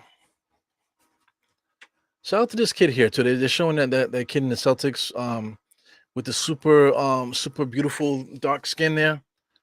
He played for the Lakers. I think the Knicks had him. The Knicks could have had him in a trade or something like that. I forgot what the issue was with that. But he's a good player too. But what makes guys get opportunity in this league? I just don't get it. Certain guys, they seem to have the full package. They play really well. They get some stats, and then you don't see them anymore. So what is the criteria to get certain players playing time in this NBA? I just don't get it. Julius Randle just made another free throw. So we're 48-45. Deuce McBride is guarding the point, guarding number 11. Number 11 casually brings the ball up the court. He's not really bothered by Deuce. Getting all the way to the paint, fixes a jump shot, kicks it back out. Now he shoots a 3, he misses it. So here goes Grimes there, gives it back to Deuce. Deuce is trash, man. He drives. Does he make the layup? Yes, he does. So he makes the layup. Inbounds pass here. 45. It's cutting up the court here. So 45 is pretty tall, but they got him running the point here. Takes the screen for number 30. Gets all the way to the basket, misses, but number 88 cleans up the rebound and dunks it. Almost a delay of game there. Did they call a timeout? They called a technical foul on number 88. Number 88 was holding the rim too long. He's a goofball. Absolutely holding the ball too long. Holding the rim too long. Good fake there by number 45.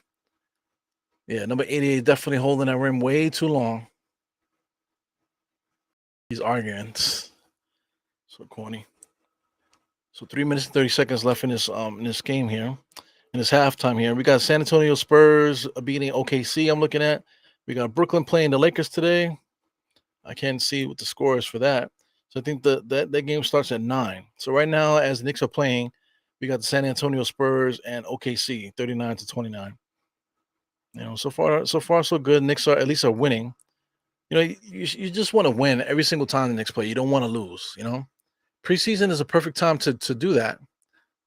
Here goes Jericho taking the pick and roll from Deuce McBride. Deuce McBride with a weak ass crossover. Gives it out to Grimes. Grimes dribbling around to the triple team. Gives it to Deuce McBride. Shoots it, but it's a shot clock violation. So I really don't like what's going on here, man. I'm getting a little bit frustrated. Like Grimes right now is just standing in the corner waiting for threes right now. You know what I'm saying? So what's the point of not trading Grimes if you're just going to make him sit in the corner? What is the point of that? You got Deuce McBride with no handle, dribbling the ball, they air out the ball. You got IQ is chucking. Dante can't buy a bucket. And meanwhile, this guy Grimes just standing in the corner waiting for a corner three to come to him. It's garbage. 77 being guarded by Jericho. Good defense. He still was able to make the shot, though. So it's 49-51. Knicks are still up. McBride, middle of the court here. Dribbling. Kicks it out to RJ. RJ got a double team here. Gives it to Mitchell Robinson. Mitchell Robinson takes one step, goes right to the basket, tried to dunk it. He should have just took an extra dribble and laid it up. It would have been fine. 45, corner three for the Celtics. No good. Celtics get the rebound. Number 77. Looks like Mitchell Robinson with the goaltend in there. So it's going to be tied at 51-51 with 2 minutes and 24 seconds left in the game clock. Deuce McBride is getting heavy minutes here at point guard. He looks horrible to me. He does not look like a good point guard. He can't dribble. Yeah. He's really like a shooting guard, short shooting guard. He gets all the way to the basket, kicks it out to RJ. RJ for a corner three. Short, super short. Jericho Sims gets on that ball, gives it to Deuce, standing there. Deuce should take the screen. He doesn't. Now he takes the screen, so they're going to call illegal defense on the Celtics. Yeah, my man is standing in the paint. They got to get, they got to get used to that. It's not FIBA. They're used to the FIBA rules for playing in the summertime. So it is what it is. IQ is coming in there to chuck away and save the day, I guess. 2-minute warning right now. Entering the halftime. Oh, man. Here goes Jericho Sims, top of the key, gives it over to Mitch Robinson. So we got two bigs in the game right now. Jericho Sims. Oh, Deuce McBride just launches a three. He misses that. Jericho's fighting for rebounds over 3 Celtics there. 45 kicks it out to number 11. Number 11 fakes the three. And they're going to call travel, I believe. Yep, I believe they called a travel on number 11 there. That's Picard, right? Yep. Picard. So either the Knicks called a timeout. Somebody called a timeout, so we got a timeout going on here. Yeah, man. So far, so bad. I don't want to be like a Debbie Downer where I'm dissing my Knicks already so early in this preseason game. But so far, I don't like what's going on. Right. So right now, we done played a lot of players. Let me just take a look at how many people played so far. We basically emptied the bench in that first half. Mitchell Robinson, we got 5. 1, 2, 3, 4, 5, 10. We played 11 players so far.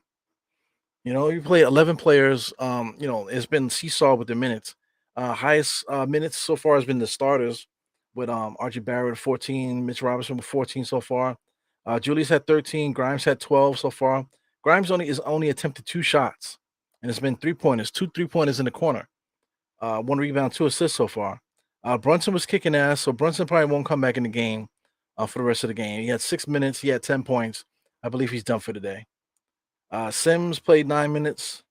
DiVincenzo played 11 minutes, 0-0 for both of those guys. Sims is getting to the rebounds, though. He got 5 rebounds. Quickly's been chucking 3 for 8, 7 points. Fournier hit a corner three.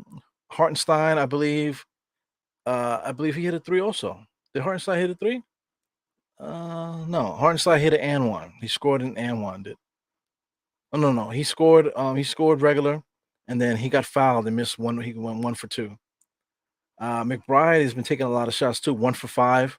He has 1 assist, 2 points. I mean, Deuce McBride should never play another game for the Knicks. I don't think so. I think he should never come off the bench unless we needed him to do something dirty to somebody out there. I don't think that this guy should ever play a game ever for the Knicks. Deuce McBride. If Knicks have a trade and we don't want to trade Deuce McBride, I would have to slap somebody in their face, man, because Deuce McBride, regardless of the fact that he plays defense, man, the guy's not a good basketball player. For a guy that's supposed to be a point guard, he has no lateral movement.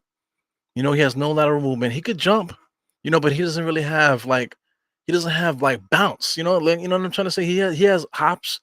If he's gonna be there jumping inside for rebounds and that type of thing, but able to drive and get up and finish over guys, he just can't do. He just doesn't have that. He has no he doesn't have anything. No flash, no moves. He has nothing. He's just basically a jump shooting guard. A 3-and-D guy. Quintessential 3-and-D guy. Quentin Grimes, and we don't not Quentin Grimes. Deuce McBride. We just don't need that right now. So I mean, the second half of this game is coming pretty quickly. You got 1 minute 21 seconds here. So second half of this game. I would like to see less of the starters, and I would like to see Grimes get busy a little bit. Let's see Grimes get some ball handling going. So there goes Grimes again, just standing in the corner waiting for a three. So Jericho Sims looking for the alley-oop. Finally, Grimes gets a 3-point shot in the corner, and he makes it. So I believe he's 1 for 3 right now. Grimes, he's 1 for 3. Finally hit a 3-point shot, but him standing there waiting for a three is embarrassing, man. He needs to be more part of the offense. Number 77, driving against Mitchell Robinson. Kicks it back out to Pritchard. Pritchard comes around, drives right around Mitchell Robinson, not afraid, gives it to Hauser. Hauser for 3. Does he knock that down? He misses that, and they say Celtics ball. Yeah. Very frustrating, man. Yeah, I agree, man. We need a center. I believe we need a center. Somebody that can contribute offensively. Mitchell Robinson is good defensively. Hartenstein does a little bit. It goes Mitchell Robinson fighting for rebounds, and somehow he falls to the ground. He's so terrible, man. Center should not be falling to the ground like that. He fell out of bounds, turnover. Gets a rebound, falls to the ground, turnover. Jumping for a rebound, he should have a wide base. He's jumping with his feet close to each other. That should not ever happen. When Mitchell Robinson goes for rebounds, somebody should be getting hurt underneath him. Make guys get off you. Jump in the air and kick your legs out. Make guys get off you. So Mitchell Robinson is not going to be turnover. He's actually going to shoot some free throws. So here's the big conversation here all summer that he's been working on his free throws. Here he goes, staring at the rim, going through his routine. Still too much action. Too much action in that free throw shot, man. There's too much action going on. Let's watch him going again with this form here. So yeah, I got a lot of lagging going on. It's so damn annoying. So Mitchell Robinson again for the free throw. Going through his dribbles, looks up. Too much action, man. Too much action. He's hitting the front of the rim. Too much spin. He's so busy worrying about getting a nice flick rather than trying to make the shot. Not everybody gets a flick. Who cares about flicking the wrist, That's something that trainers teach you. Oh, get the ball up, make sure you flick the wrist and get the ball spinning and all that type of shit. Maybe you don't have that. Maybe you need to try something different. Good defensive play by Jericho Sims there to cause a fast break for the Knicks. IQ pulls out for no reason. Pause. So IQ is going to take a screen from Jericho. He doesn't accept it.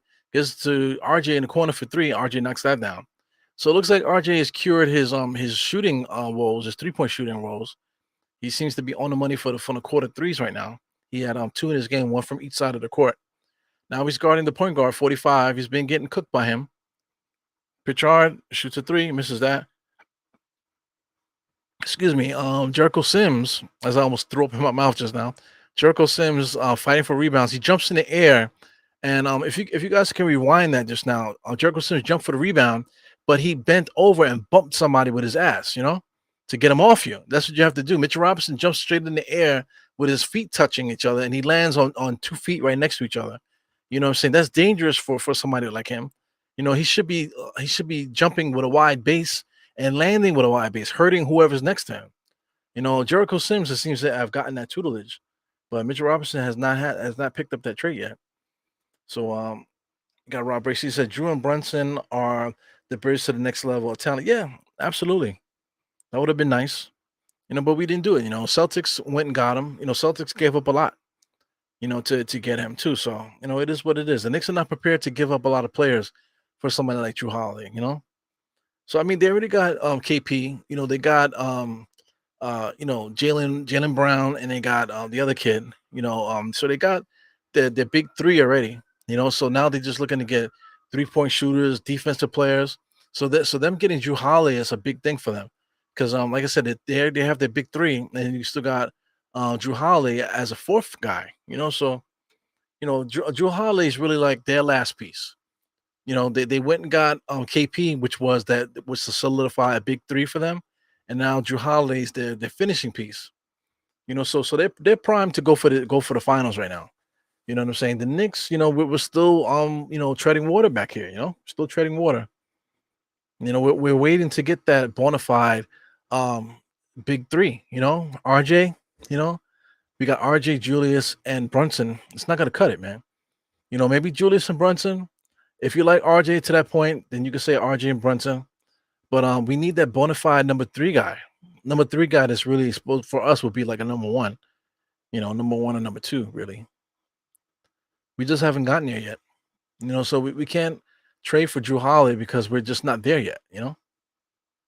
Why is Raekwon in a grocery store ad? I wish I can hear this. Is this a Pillsbury uncle? What is it called? So that was DoorDash. Raekwon the chef from Wu-Tang is in a DoorDash commercial. That was pretty awesome. Yeah, man. So, that's my thing. Drew Holiday, of course, if we had traded for him, it would have been nice. It would have been nice, but we just don't have that other player. Getting Drew would not have been the top. Would not have given us like that 3+1 kind of guy. You know. We still will be in a market to trade for another player. You know, a lot of people keep bringing up Cat Carl Anthony Towns. I don't know why, but Carl Anthony Towns, he's by default he's got to be available, because they just have too many bigs on for the Minnesota Timberwolves. They can get off of Cat. The Knicks have too many guards, so it seems like that there's a trade there between the Knicks and Minnesota that could possibly happen just to get rid of our guard glut and to get rid of their big man glut. But at the same time, do you want Cat on your team? Cat seems to be like a little prima donna kind of, somebody that thinks he's better than he is, and think that he's Hollywood already. He's in Minnesota with that attitude. So what would you think if he came to New York and got a chance to hang out in Washington Heights and see all of his people from the DR out there celebrating for him when he comes here?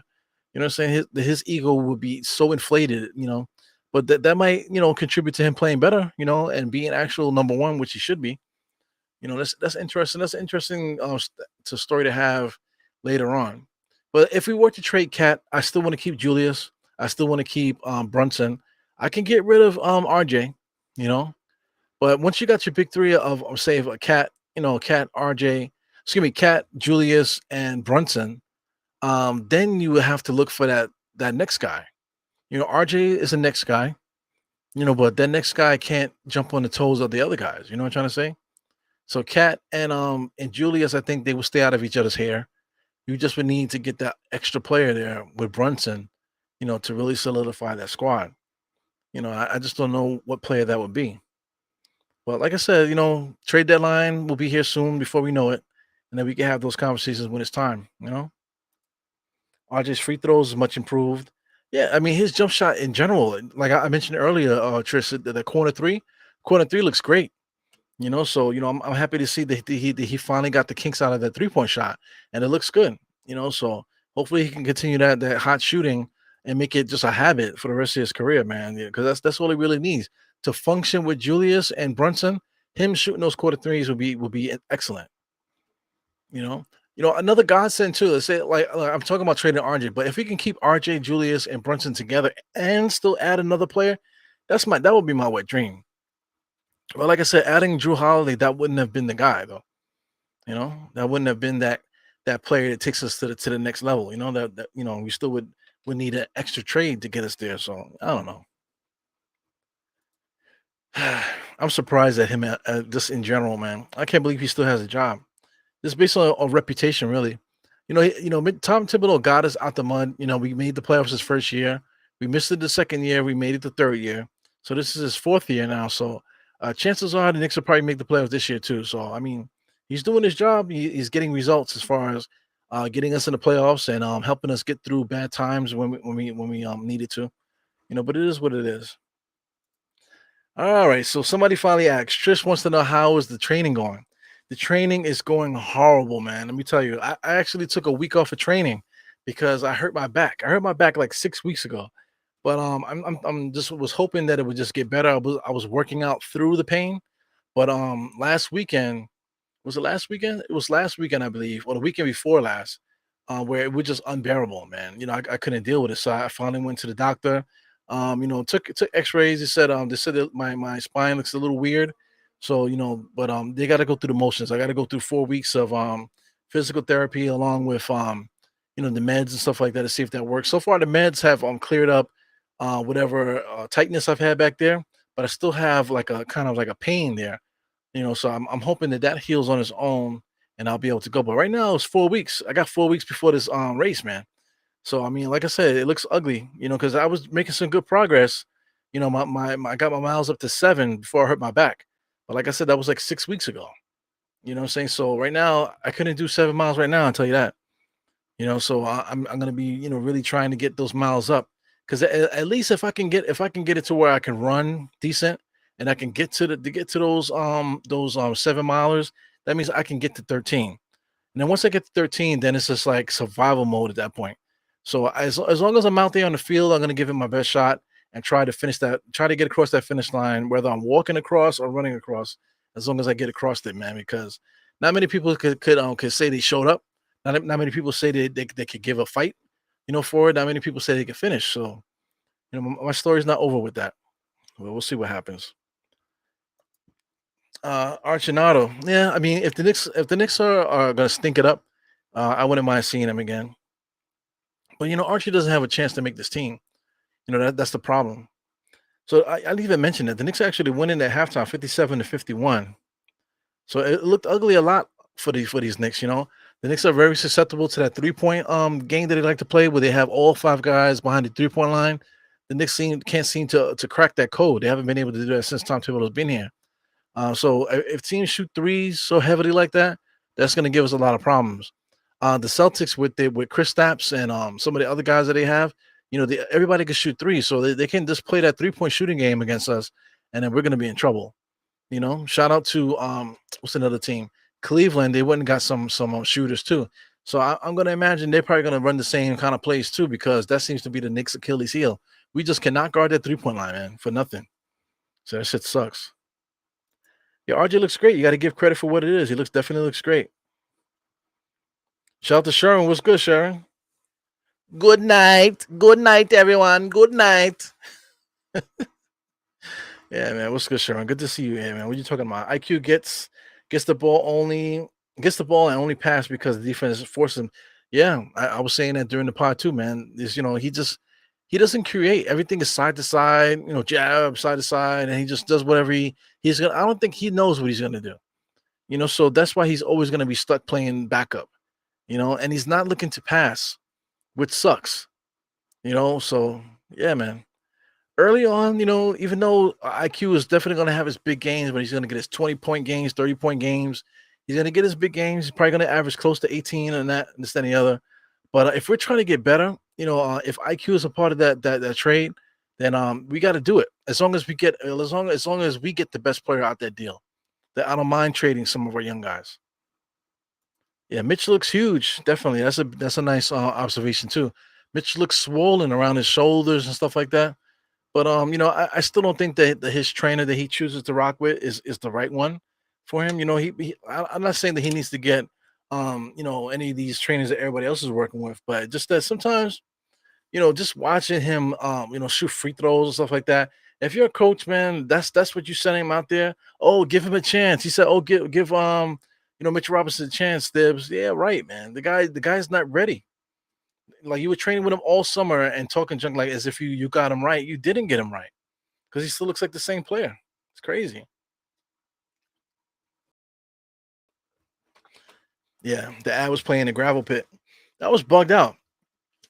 Seeing Raekwon in a DoorDash commercial in a grocery store doing kind of comedy. it's kind of funny, man. That's how old we getting. Where Wu Tang guys, super thugs from Staten Island, once they turn 50, start doing DoorDash commercials, hanging out in the grocery store. It's crazy how we go here, man. Guard glut. Yeah, that's what it is. Yeah. Well, Cat's already getting paid that. I believe his last season he's getting paid 40 or 50 something million, if I'm not mistaken. Let's get into that, man. Should we get into this? Since everybody keeps talking about Cat. Since I brought it up. Let's do uh Carl Anthony Towns, American basketball player. Whatever. Let's do basketball reference. All right, scroll all the way down and see if we can find his salary. All the way down to find his salary. Where's it at? There you go. So look, he's making 36 million this year, and he actually tops off all the way at 57 in the year 26, 27, 2026, 2027. He's gonna make 57. And then he has a team op? There's a player option. So he's basically be making $61 million in a few years. You know what I'm saying? Is Carl Anthony Towns a $60 million player? I don't know, but that's what he's gonna get in 2027, 28. That's crazy. That's enough right there to make me not even want to talk about him anymore.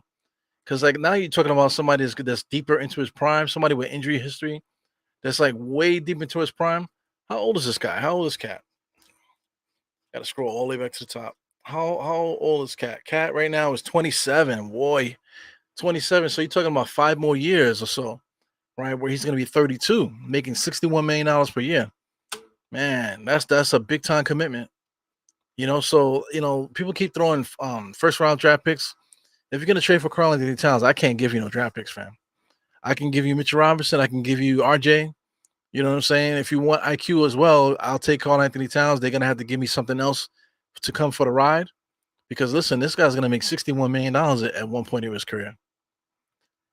But take a look at his stats for his career, man. 23 points per game. He got 11 rebounds, 3.2 assists. Great free field goal percentage, great 3-point percentage at 39, great free throws at 83. So I mean, the guy is one of the best shooting centers ever. You got to give that up to him. 3 points attempted. Now he's getting up to 5 and 6, 7.9 one year. So when he was healthy, he was shooting 7.9 threes per game, and still able to give you the double double every night. So that's Karl Anthony Towns for you in a nutshell. So he is a good player, man. But wow, $61 million when he's 32, that is a lot, man. That's a big time commitment for one player there. We're still at halftime. Knicks are at halftime right now, so we're killing some time here. Yeah, there's only 4 preseason games. The Knicks play again on the 14th. I thought the first game was on the 14th. The way my calendar looks on my phone, it blocked out today's game, so I almost missed it. So we're definitely playing today. We play again on the 14th. I believe that 14th is a back-to-back game. So I don't know why teams are having back-to-back games during the preseason. That's crazy to me. Yeah, man. Checking out. I'm getting a lot of notifications, man. Yo, shout out to I have a cousin. Shout out to my cousin. He lives in Virginia. And there's something going on down there. I don't know what's going on. I don't know if any of my cousins are watching. But please give me an update. Let me know what's going on with my cousin out there. Something's wrong. I'm seeing stuff on social media. Everybody's being cryptic, but I've yet to hear anything from anybody. So if anybody in the family's listening to this, please hit me up and let me know what's going on with my cousin, man. Hopefully my cousin's doing good. He's a young guy. I believe he turned 22 the other day. So something happened there. Then but the my big cousin hasn't spread the word yet. So hopefully everything is okay down here in Virginia. Yeah. So we're about to start the second half right now. It's a new starting lineup here for the second half. I see Dante DiVincenzo here. So let me get this right here. Get this up out of here and put that there. So we already started. We're already 30 seconds in here. So here we go again with the freaking lag with these damn apps here. So we're already 30 minutes, 30 seconds behind. Yeah, so I apologize, guys, for being behind here. But these apps they're already messing us up here. I'm just gonna show you what I see. I'll put this on the screen so you guys can see. See, this is what I see here. So let me make this a little bit bigger for you guys. So this is what I see. Now it finally is just scrolling in. I'm just getting the three dots from hell here. The game is finally back on. So now I'm caught up with the time. So I'll be watching the game, on the larger screen here. I'll push it back over because I don't want to get kicked off. But for some reason these apps they just don't work right. I don't get it. We're in 2023, man. Guys can be able to find you, locate you anywhere in the world with facial recognition, but we can't get a freaking sports app correct. It's crazy, man. Let me get the sound off. Yeah, so we started the second half here with Jericho Sims at power forward. We got Mitchell Robinson, we got IQ, we got Grimes, and somebody else. Is that it? Yeah, that's it. So right now we're rocking with IQ as the point guard, Dante DiVincenzo as a shooting guard, and Grimes as a small forward. So Grimes is guarding Hauser. We got Dante DiVincenzo's guarding number 45, very feisty, fighting through the screens, able to get committed there with the foul from Cantor. So Dante DiVincenzo very savvy, knowing how to get the contact going. Jericho Sims still rocking that crazy ass afro. I really don't get it, but it looks nice and fluffy. It was looking really hard last year. This year is nice and fluffy. Nice little bounce to it. Almost looks like it's fake. IQ's taking a screen from Mitchell Robinson, doesn't do anything with it. Picks up his dribble for no reason. Look at Jericho Sims dribbling through his legs there too much. IQ sets a screen, knocks down the 3-point shot. So good effort there by Jericho. So Jericho's trying to show something extra here. Power forward, clogging the paint there. Number 12 on the inside, being guarded by IQ. IQ kind of just let him score. Are they going to call that a basket? Yes, they're calling that a basket and one. So it's interesting to see the skills of Jericho, man. I know he has shoulder surgery. I'm looking for the incision. I can't really see where they cut him at there, but he has shoulder surgery. He tried to dribble through the legs a couple of times just now, trying to do some face-up stuff. He messed up the dribble. But he knows how to set a screen. So between Mitchell Robinson and Jericho, man, that's a lot of pain. So I would like to see them give some bruises out there while they're out there. So IQ's directing traffic, telling guys to move out the way. Gives the ball to Mitchell Robinson. Now, I don't like the fact that Jericho and Mitchell Robinson are doing a lot of ball handling here in this group here. Receiving the ball too much. Grimes gets the ball around the screen, fakes the jump shot, gives it to IQ. IQ drives, and they're going to call what? Out of bounds on the corner. Fucking late call there, coach, man. Call it if you're going to call it.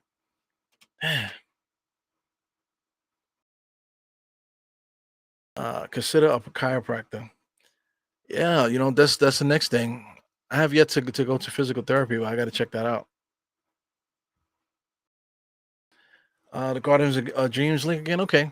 But I mean, you already gave on Trish, man. So please don't I don't want people to break their bank, for me here, but I will post the link. So this is the link here if anybody wants to see that. I'm still at 720. Thank you very much for everyone that participated in that. I got to get up to 3,000. So that should be I should get it up there, get close to it next week, and I definitely got to get it up before the race. The race is November 5th, I believe, November 4th or 5th. So that's that. So I'll post it the link in the chat here for anybody that wants to give. But like I said, a lot of you have given already. Someone's given as much as $5, gave $10. Some people gave 100. Man, it's like, God bless, for people that have it, but I'm not gonna I don't want to be the guy that's gonna be here begging for that type of thing. And there's people already supported more than I ever dreamed of. So I really appreciate that. The money definitely goes to the Garden of Dreams. It goes to them. So this money's not going to me. Also, you get the tax write-off as well for your taxes. So if anybody's looking to add some extra tax thing to their portfolio there, this is a good way to do it too. Make the donation and then they send you back a receipt with everything that you would need for tax purposes. So if anybody wants to use that link for that purpose, that would be really nice too. But it's just something to think about. Current NBA salary cap is a little over 136. Yeah. The Knicks are doing the right thing. We haven't really paid anybody so much money where we regret it. So that's a good thing. So that leaves the Knicks the option to always finagle it and get over the hump type of thing. IQ in the news today they were talking about should the Knicks extend him. They got until October 26th to extend him, or he's going to become a restricted free agent. My thing is let him become a restricted free agent. If he becomes a restricted free agent, let him go out there and get his own contract. You know what I'm saying? The Knicks can negotiate that way. You know, so I don't want the Knicks to be creating their own market. So the Knicks so far haven't done that. The Knicks haven't created their own market yet. You know, so I'm having problems here, guys. I'm gonna have to switch to the phone in a second. Gonna have to switch to the phone in a second because for some reason this app is not working on the website here. Yep. So MSG Plus has forsaken me. So I'm gonna have to use the app here. Hopefully the app works better than this thing has been working. Yeah, so bear with me. I gotta sign into this thing.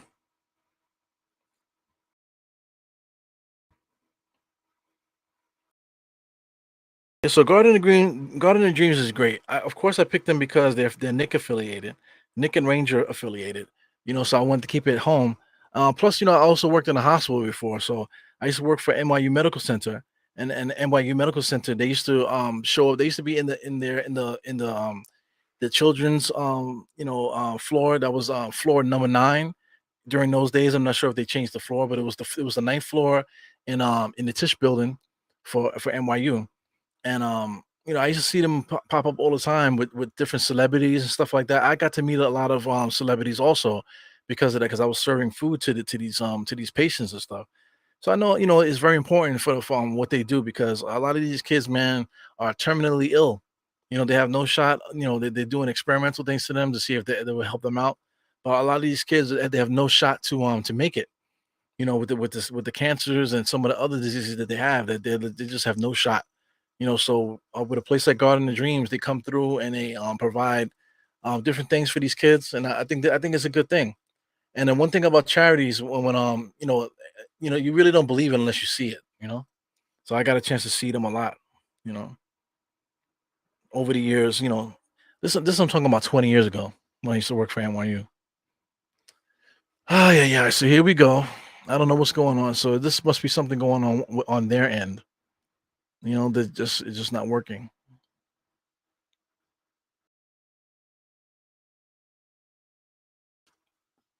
Ah, yeah, yeah.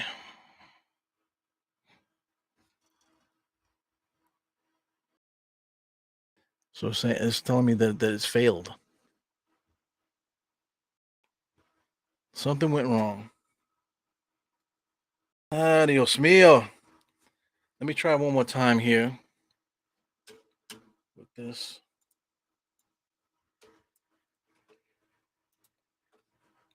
They better get the kinks out, because I ain't gonna be dealing with this every single year. I mean, every single game. With this app like this. It didn't really go wrong when I was using illegal links. The illegal links used to work perfect. All right, so yeah, I'm good to go here.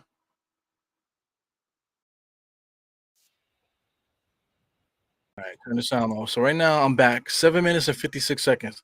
So I wasted like 4 minutes, trying to get that back together. That sucks. So I'm hoping they clean their act up here, for as the time goes on. because I'm definitely not going to be dealing with this, all the time. With Dante DiVincenzo gives it over to Mitchell Robinson. Like I said, I just don't like Mitchell Robinson that far above the rim there. So they're setting up a play where the ball handle is following Mitchell Robinson to the basket. Good defense by Grimes there and Jericho, but Jericho fell asleep, and the smallest guy on the court, Pritchard, was able to score on Jericho. So I know Tom Thibodeau was pissed off at Jericho for allowing that to happen. So that's our Achilles heel there. Jericho seems to be the first guy up to bat here to play that power forward spot. I like it. I like giving him the okay, because it's a guy that's been here, so he deserves that shot first. But if you're gonna play Jericho, you're gonna have to deal with certain sometimes he messes up. He's like a split second late, and in the NBA, a split second late is all you need to get screwed out here. So Tristy again, he says, hit you again on the Garden of Dreams. Hope your back gets better. Yeah, okay, I appreciate you, man. Yeah, but like I said, don't break your back on this thing, unless you got it. Like I said, you can use it on tax day. You know, because they send you a tax. They basically send you a tax form with your donation, and you can use that to put in the numbers for whatever charity you give, and it's good. Good for tax purposes if you know how to finagle it like that. Yeah. So Trish is like, you should get cable. With every streaming service, nickel and dime is actually cheaper. Yeah, I'm thinking we're gonna end up doing that too. Just get cable, and then I'll have a solid thing and I have to worry about streaming from the back here. But I hate having to get like 2 and 3 cable boxes and all this other stuff. I really just want to stay away from that. It's been good so far, but for some reason these apps aren't working anymore. You know, because I mean I do have cable. I have cable, but I'm just using back here. I'm and where my studio is. I'm using the apps in order to be able to use all the other stuff that I'm using here. So if I had cable, I had to get a cable box back here, or push the router back here, and to me that's just too much work to have to do that. So it is what it is. I don't want a second cable box. That's what I'm trying to say.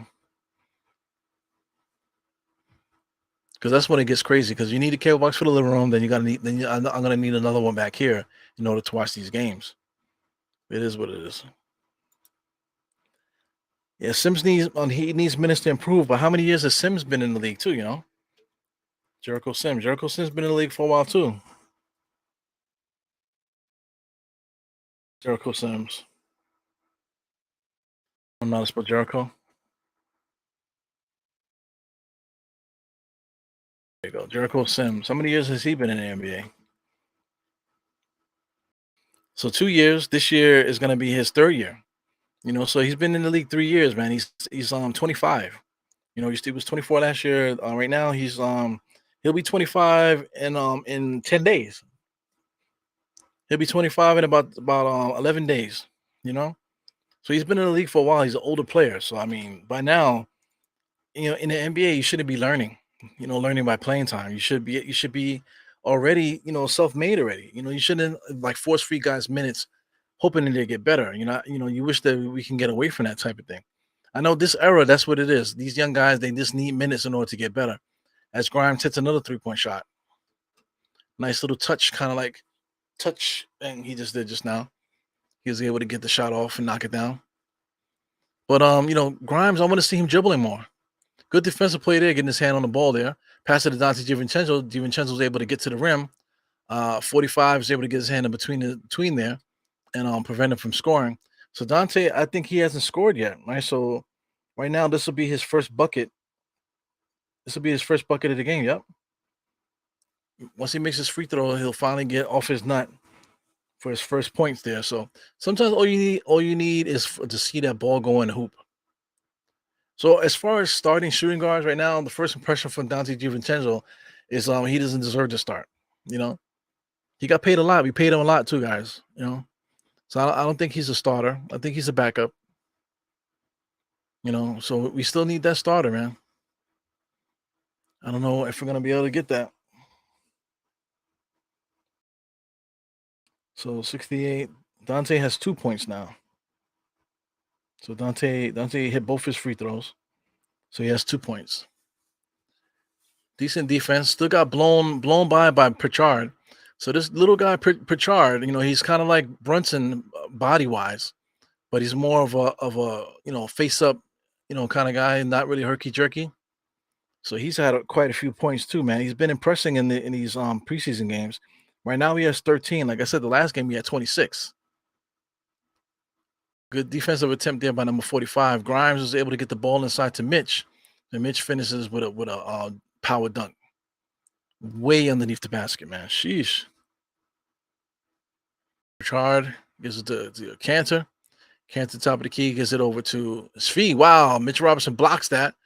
Here goes Mitch Robinson with a fast break dunk. 2 hands on that rim, finishes it nice and strong. So the Knicks are up 72-68 on my clock. I'm at 5:44. Still doing a lot of lagging. It's really annoying. Surprise, surprise. Surprise, surprise. Oh, man. Shout out to the internet, man.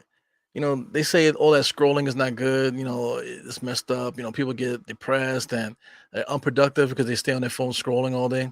Listen, man, before that, we used to read the newspaper. When the news came on, people had the news on and we watched the news, sit down and watch the honeymooners late at night. There's always something to keep our attention. So sometimes it's not a bad thing. Like video games, we used to get beat for playing our video games too much. But now that there's kids in their 40s and in their 40s and their 20s making 6-7 figures playing video games for as a professional. So sometimes things that seem to be bad may not be so bad. So quickly just hit another basket. Quickly is getting his own rocks off here. 6 for 12, 15 points. Knicks up 74-70. 45 has been running the point here. He's been getting to the basket whenever he wants to. 77 has been playing pretty good for the Celtics. So they had a lot of good contribution here from all their players. Mitchell Robinson jumping out the 3-point shooters, but then it leaves the open, the paint wide open for Svi to get a nice little power dunk on the inside. Now, if you guys can watch, man, Svi could jump. So quickly just hit a 3-point shot. It's another one. So he has about 18 right now. But yeah, man, Svi, I don't know what Tom Thibodeau didn't see. That guy can shoot and that guy can get off the ground. So he goes another turnover for the Knicks here. Grimes tried to go for the layup before he had control of the ball. So there goes the turnover there. 77-72. It's just early. Like I said, you can bring your concerns, but there's a lot of stuff happening out there that's not really so bad. There's not really not game changers. But there's certain players that should not play ever. Like Quentin Grimes shouldn't play again for us. Jericho Sims at power forward. I would like to see that a little bit more. I can see Dante having a better game later on in this preseason. So far he hasn't really been playing that good. He's able to get a shot off right now as he shoots a 3-point shot. Does he knock that down? He knocks down a 3-point shot. So sometimes somebody like Dante, you might need to see the ball go in the basket. He hit 2 free throws and then he hits a 3-point shot in transition there. So that's probably what he needed. He kind of reminds me of Starks a little bit, Number 45 shoots it, he misses it. Grimes gets the rebound, goes up high for that joint. Here he comes on the right-hand side. Got Jericho on the right-hand side not paying attention. So now we got Grimes doing a little bit of dribbling and double crossover in between the legs, going nowhere. He tries to give it to Hartenstein where he should have just shot the fucking ball. So nice turnover here. Oh, but Celtics get it back and number 45 scores it. So are they going to say shot on and one? Yes. So it's going to be an and one. Number 45 is going to get his free throws off that just now.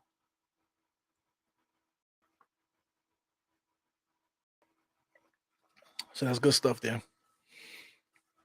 I wouldn't say this is NBA action, but it is a nice good back and forth there. So Trish is saying, just get one box. All the streaming comes with it for the other rooms. I get it.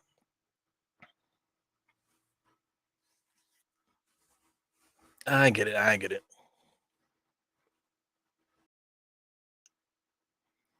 There's Jericho working that screen there. Gets it to Hartenstein for 3.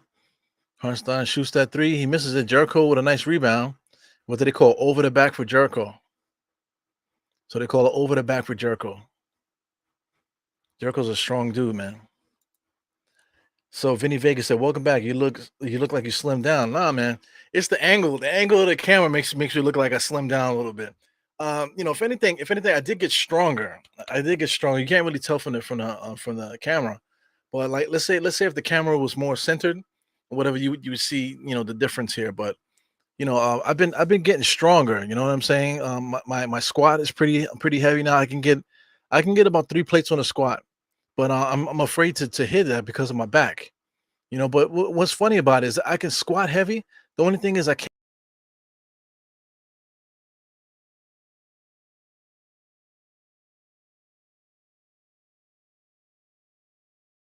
I'm gonna start that up.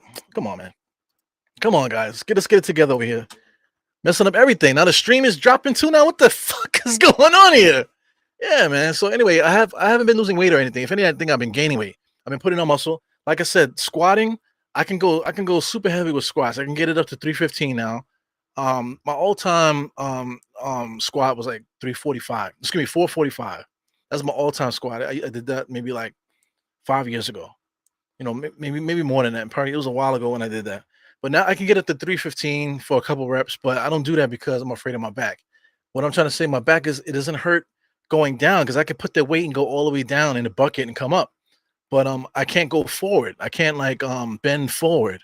That's where I feel my pain. But I'm gonna start running again. Starting tomorrow. No, not tomorrow. Maybe Thursday. I'll start running Thursday again, and then I'm just gonna try to calmly get back into it. But definitely, my back pain started when I once I hit the 7 mile mark and I was hitting those longer runs. That's when my back started hurting. I'm not getting any pain in my knees or my ankles or nothing like that. It's just my lower back. It's just bugged out. Dante DiVincenzo with a nice crazy corner three there. They call it over the back there because Hartenstein got mauled on that rebound. So yeah, and also too the bench, like I said, I can get 315. When I'm benching, I don't feel any pain in my back or anything like that. I've been trying to do bent over rows just to give myself a little bit of tension for the lower back, but I don't think those are good for me either. But I've been doing heavy what do you call lat pull downs, heavy lat pull downs, getting that up to like 200. So my strength has been going up. Hartenstein had to get that shot off there. Shot clock violation. He goes Pritchard, fast break for the Celtics, 45, corner three. Misses that. Jericho Sims with a nice rebound. Gives it to IQ. IQ brings the ball up. He got to wait for his teammates. He's being guarded by two players. He splits the defense, going nowhere. So the referees bailed him out with a foul, but he had two guys on him, split them, and went up and had no thought process of how he was going to make that shot. So that was not a good move there. So Jason Tatum there, you got Jaylen Brown. If those guys were playing tonight, we would have lost. There would have been no shot. So what we got here? We got Shawshank Rip. Yeah. Adios mio. What's up with the team? So far, I mean, like we're not getting anything that we haven't seen yet, that we haven't seen before, So it's nothing to get so alarmed because there's certain things that we know about our players. We're seeing all of it. Right now, Julius hasn't played a lot. Brunson hasn't played a lot. We're really just getting minutes up for these low level guys. It's just because basically Hartenstein, Jericho Sims, all these guys, Fournier, DiVincenzo, they're really all fighting for a spot right now. So it's like whoever plays the best out of this group and shows who could fit. These are the guys that are gonna stick around. Dante DiVincenzo gets a tough rebound, splits the defense and finds Fournier there on the 3-point shot for on the fast break. Jericho Sims drives in there in the paint, tries to get a tough rebound, falls out of his hands. But every time Jericho Sims jump in the air, man, it's a scary situation there for not for the Knicks, but for the opposing team. Number 45 has been really attacking just now. He tried to bang it on us, but he missed it. But he's really been trying the Knicks defense, man. The Knicks defense has been getting attacked. Pritchard has been getting in there. Number 20 from the Celtics has been getting in the paint a lot. Who else? Number 45 has been getting in there every single time. Like I said, he almost banged it on us. So that's a problem there. The Knicks have a hole in their defense. IQ is taking too long setting up the offense here, and he just shoots a shot off the glass here, off balance. Crazy. Is IQ a point guard? Is he a shooting guard? He looks like a shooting guard to me. Wow. Pritchard just took like 4 steps shot a three by the logo and knocked it down. So, like I said, this kid has really been showing his ass this preseason. Like I said, 26 points the last game because Dante DiVincenzo would have passed there for Hartenstein. They're probably going to review it before they add it to the score. So far it's on the scoreboard now with 91, but they'll review it to see if that's going to stick. Let me see. Yeah, he made it. So that's going to be a made bucket for the Knicks there. Yeah, but there definitely is a hole in the there's definitely a hole in the Knicks defense that are allowing guys to get to the paint. Shout out to Pritchard. The last game he had 26. Tonight he has 21. Banton, I believe that's number 45 on their team. He has 18 points. Who else? Svi off the bench has 13 points. Basically a lot of people are contributing for the Celtics, man. Hauser has 7 rebounds with 6 points. A lot of contribution from everybody here, on the Celtics team. On the Knicks, we're getting our production from small areas. Mitchell Robinson is ended up with 10 points. A lot of cleanup work there, 7 rebounds. Typical game for him. RJ had 12 points. He hasn't played in a while. He hasn't played in the second half, so I don't think RJ is going to play anymore for the rest of this game. Randall played 13 minutes. I don't think he's going to play anymore either. He had 11 points. Brunson also only played 6 minutes. He had 10 points. He was cooking. But Tom Thibodeau took him out, just gave these guys a little, quick run. He's really trying to see what he has with all these other players. Quentin Grimes quietly is having a good game, but he doesn't have a lot of usage. He's just been standing in the corner waiting for that ball to come to him. And they haven't really gotten a chance to show what he's done in the summer. He tried to cook a little bit, but he ended up having a turnover. Jericho Sims, like I said, rebounding, just doing all the dirty work. He's doing what he can do. Quickly got 21 already. DiVincenzo finally got some points. He got 8 points now from being on his nut in the first half. He scored 8 points in the second half. So 8 points, 3 rebounds, and 2 assists. So now he's starting to fill out, showing what he could bring to the squad. Rebounding wise, starting fast breaks, getting to the basket, making passes. So DiVincenzo's been showing off in the second half a little bit. Hartenstein, it's been hot and cold a little bit. They've been trying to implement his style of play into the game. Hasn't really worked too much. McBride is trash to me. Fournier is just a 3-point shooter. He had 2 three-pointers. He has 6 points. He still has a spot though. Fournier, if we decide to use him, if we want to put a lot of 3-point shooters out there, we can use Fournier that way. At this point, Fournier needs to be traded though. Just for because he just wasted talent on the bench. So if we could trade Fournier, that would be beneficial for the Knicks. But we can't just trade him for second round draft picks the way that we did Obi. You know what I'm trying to say? We need a player. We don't need to just trade him for nothing. Yeah, Josh playing the 4. Watching this, can Josh play the 4? I don't know because I'm watching Hartenstein. Hartenstein is having a hard time out there, with the guys. So I can't imagine Josh Hart coming out there, having to bang with guys the way that Jericho Sims is banging with guys. I just don't like that. Josh Hart works well if you have guys out there doing their job. If guys are doing their job, then Josh Hart comes in and now he makes your team better. But if Josh Hart, now you rely on him to be like that 6-7 rebounder guy off the bench for every single night, where he's the enforcer, that's not a good idea. I just don't think that's a good idea.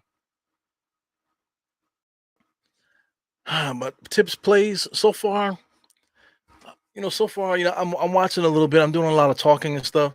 I don't see anything new. I'm not sure if anybody see it. If you see anything new, let me know. Well, I'm looking for something new. There were a couple, dribble handoff stuff where they have the centers giving dribble handoffs up top when they're making 3 passes where the centers are getting the ball. I saw that. A couple other plays too, they're not really new, but just I saw a little bit more often now than last year. So there might be a couple things that are adding to the mix there to see what works. Substitution patterns right now, the Knicks they're letting everybody play. As Deuce McBride threw an alley-oop to hell for Daquan Jeffries. Number 12 gets all the way to the rim and bangs it. So number 20 has been playing good point guard for the Celtics. That's Davison. So Tom Thibodeau calls a timeout. Yeah, that was ugly. Guy drove right on Jericho Sims and banged it on him.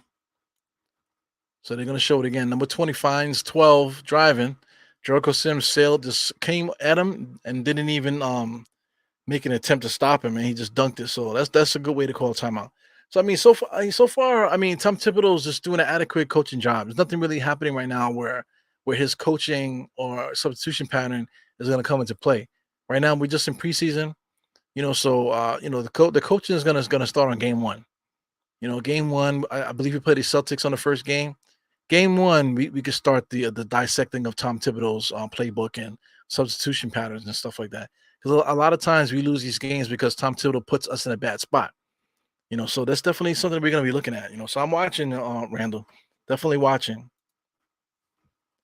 Really, he was rocking the sketches tonight. I didn't notice. You know, old head, would you rock the sketches if those sneakers came out right and they were available for sale? I would go cop some. Those are a pair of sneakers that I probably would never wear, but I would just buy them just to have them. Like I thought we were gonna get this guy from Cleveland. What's my man's name? Donovan Mitchell. Sorry, guys. I thought we were going to get Donovan Mitchell, so I picked up his sneakers, the Spider sneakers. So I would never wear them, but I do have a pair of Donovan Mitchell sneakers in my closet right now. You know what I'm saying? Just in case he did become a Knick, then I would make use of those kicks. But he hasn't become a Knick, so if he ever becomes a Knick, I'll pull those out the closet, man. So I got a pair of Donovan Mitchell Adidas Spider sneakers, whatever you want to call it. They're pretty dope. They're in the Spider-Man colors. So if like later on down the line I want to become Spider-Man for Christmas, I know I got the footwear for it. So it is what it is. Yeah, Dante DiVincenzo's getting busy now. He's been playing pretty good. Yeah, it's just cringeworthy, man. Because I mean, Josh is like 6'4", maybe 6'5". He's a good rebounder, yes, but it only works if everybody else is doing their job. You know, he helps out. He helps out and can get you those tough rebounds. But in order for him to get the tough rebounds, somebody got to be boxing out. It can't just be him jumping in there and trying to get rebounds against 7-footers all the time. It only works if you have other guys around him doing their job. Got Almighty Finesse. What's good, Almighty Finesse? Young fella getting older and older as time goes on, huh? Soon before you know it, guys like Almighty Finesse that are young, they're gonna become the old heads. You know. And then one day you're gonna see. I remember Eru back in 23 was saying that. Now I'm a whole head, and now I'm the one getting ridiculed by the young guys, having to fight that fight, against young guys thinking they know more ball than I do, getting into those fights on the internet and in public and stuff. Once you become an older person, you get a certain amount of clarity a little bit, Here goes McBride, a lot of dribbling in between the leg for nothing. He steps back, shoots a three, misses that. Celtics gets the rebound. Like McBride is not a good basketball player. He's just a defensive player, 3-and-D guy that's situational. McBride, I hope we never see him again. Number 20 gives it over to 27. Wildman 27. He traveled. Man, that guy is wild, man. I know he has alopecia. That's not the reason why he looks wild, even though he looks like a freaking bat. He looks like a bat. He looks bugged out, but he definitely plays reckless, man. He's a very tough, reckless player, man. I like it. Who's that? That's Daquan Jeffries with a corner three there. Daquan Jeffries, I think, can make a roster. If we needed Daquan Jeffries to take on big minutes and have a big role, I think he could fit that role. So if you want to say one player that if he goes to another team, if they give him an opportunity, would he do well? I think Daquan Jeffries is that guy. He's very tough, man. He's becoming to a point now where his skill set is catching up. So right now he's ready to be on somebody's roster, man. Look at the intensity in his eyes. I would love for this kid to get some run. Here goes Fournier, looking to give it inside the Hartenstein. Number 27 had Hartenstein by both straps on his jersey, man. Shit. Here goes Fournier with a finger roll to the basket. He blows that fucking guy. Number 27 with a crazy rebound. Give it over to 20, over to 77, all the way to the basket. Jericho Sims meets him at the rim. We got Jericho Sims on the right-hand side, grabs the rebound. Looking. Going in between the legs, dribbling to nowhere. Daquan Jeffries sets up for a three-point shot. Oh, I thought he knocked that down. So that three-point shot looked nice and clean. Here goes number 20, pushing the ball nice. Attacking the paint, gives it out to number 12 in the corner. He misses that. Good fighting for the rebound. I like this NBA action going on here. We got Jericho Sims I mean, Quentin Deuce McBride, excuse me, gives it a Fournier for a transition 3-point shot. So good NBA action going on here. The Celtics got to call a timeout. Good stuff going on here for the Knicks here. So Almighty said, I will hoop in those Skechers, but I wouldn't walk with them in the streets. I get you. Yeah, some kicks are made to just play ball in. Rocking the Skechers would be kind of crazy. You know what I'm saying? I can see people saying, "Yo, what are those?" You know, but Al Harrington had a pair of kicks that were in Kmart. I used to wear those. You know, those were terrible though. You know, but I had a pair of those. Of course, the Starberries. I used to like the Starberries. You know, the original Starberries. I used to rock those. I had them in black and orange. I had a couple pairs. I actually had a pair of white ones too. I actually liked them, but those I feel like they wore out too fast. You know, but I used to like to play ball in the Starberries. You know, only the original ones, not the other brands. The original kicks for Starberry. I thought they were good. They were really light. You know, I used to like to play in them. People like to cap and say, "No, they were terrible." No, they were actually pretty comfortable. You know, they were wide. You know, and then they were, like I said, they were comfortable kicks. I used to like to play in them. You know, that's the thing. It's like with anything, like with steaks. You know, people get all hyped up about the cut of a steak. People get hyped up about diamonds and carats and shit like that when it comes to gold and diamonds. You know, it really depends on what your preference is, what you feel is important. So like Nike, like it has to be Nike.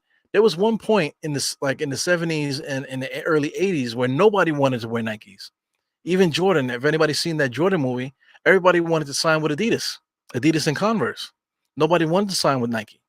So when Jordan signed with Nike, then Jordan, I'm just kidding, the Nike brand went sky high. Now everybody wants to wear Nikes now. So now when you go to play basketball, everybody's wearing Nikes. You know what I'm saying? So it is what it is. People are just sheep. People are gonna follow whatever's hot. Right now, Skechers are not hot. You know what I'm saying? But they have an ad campaign right now. They're not really doing a good job as far as TV. But I look in the trains.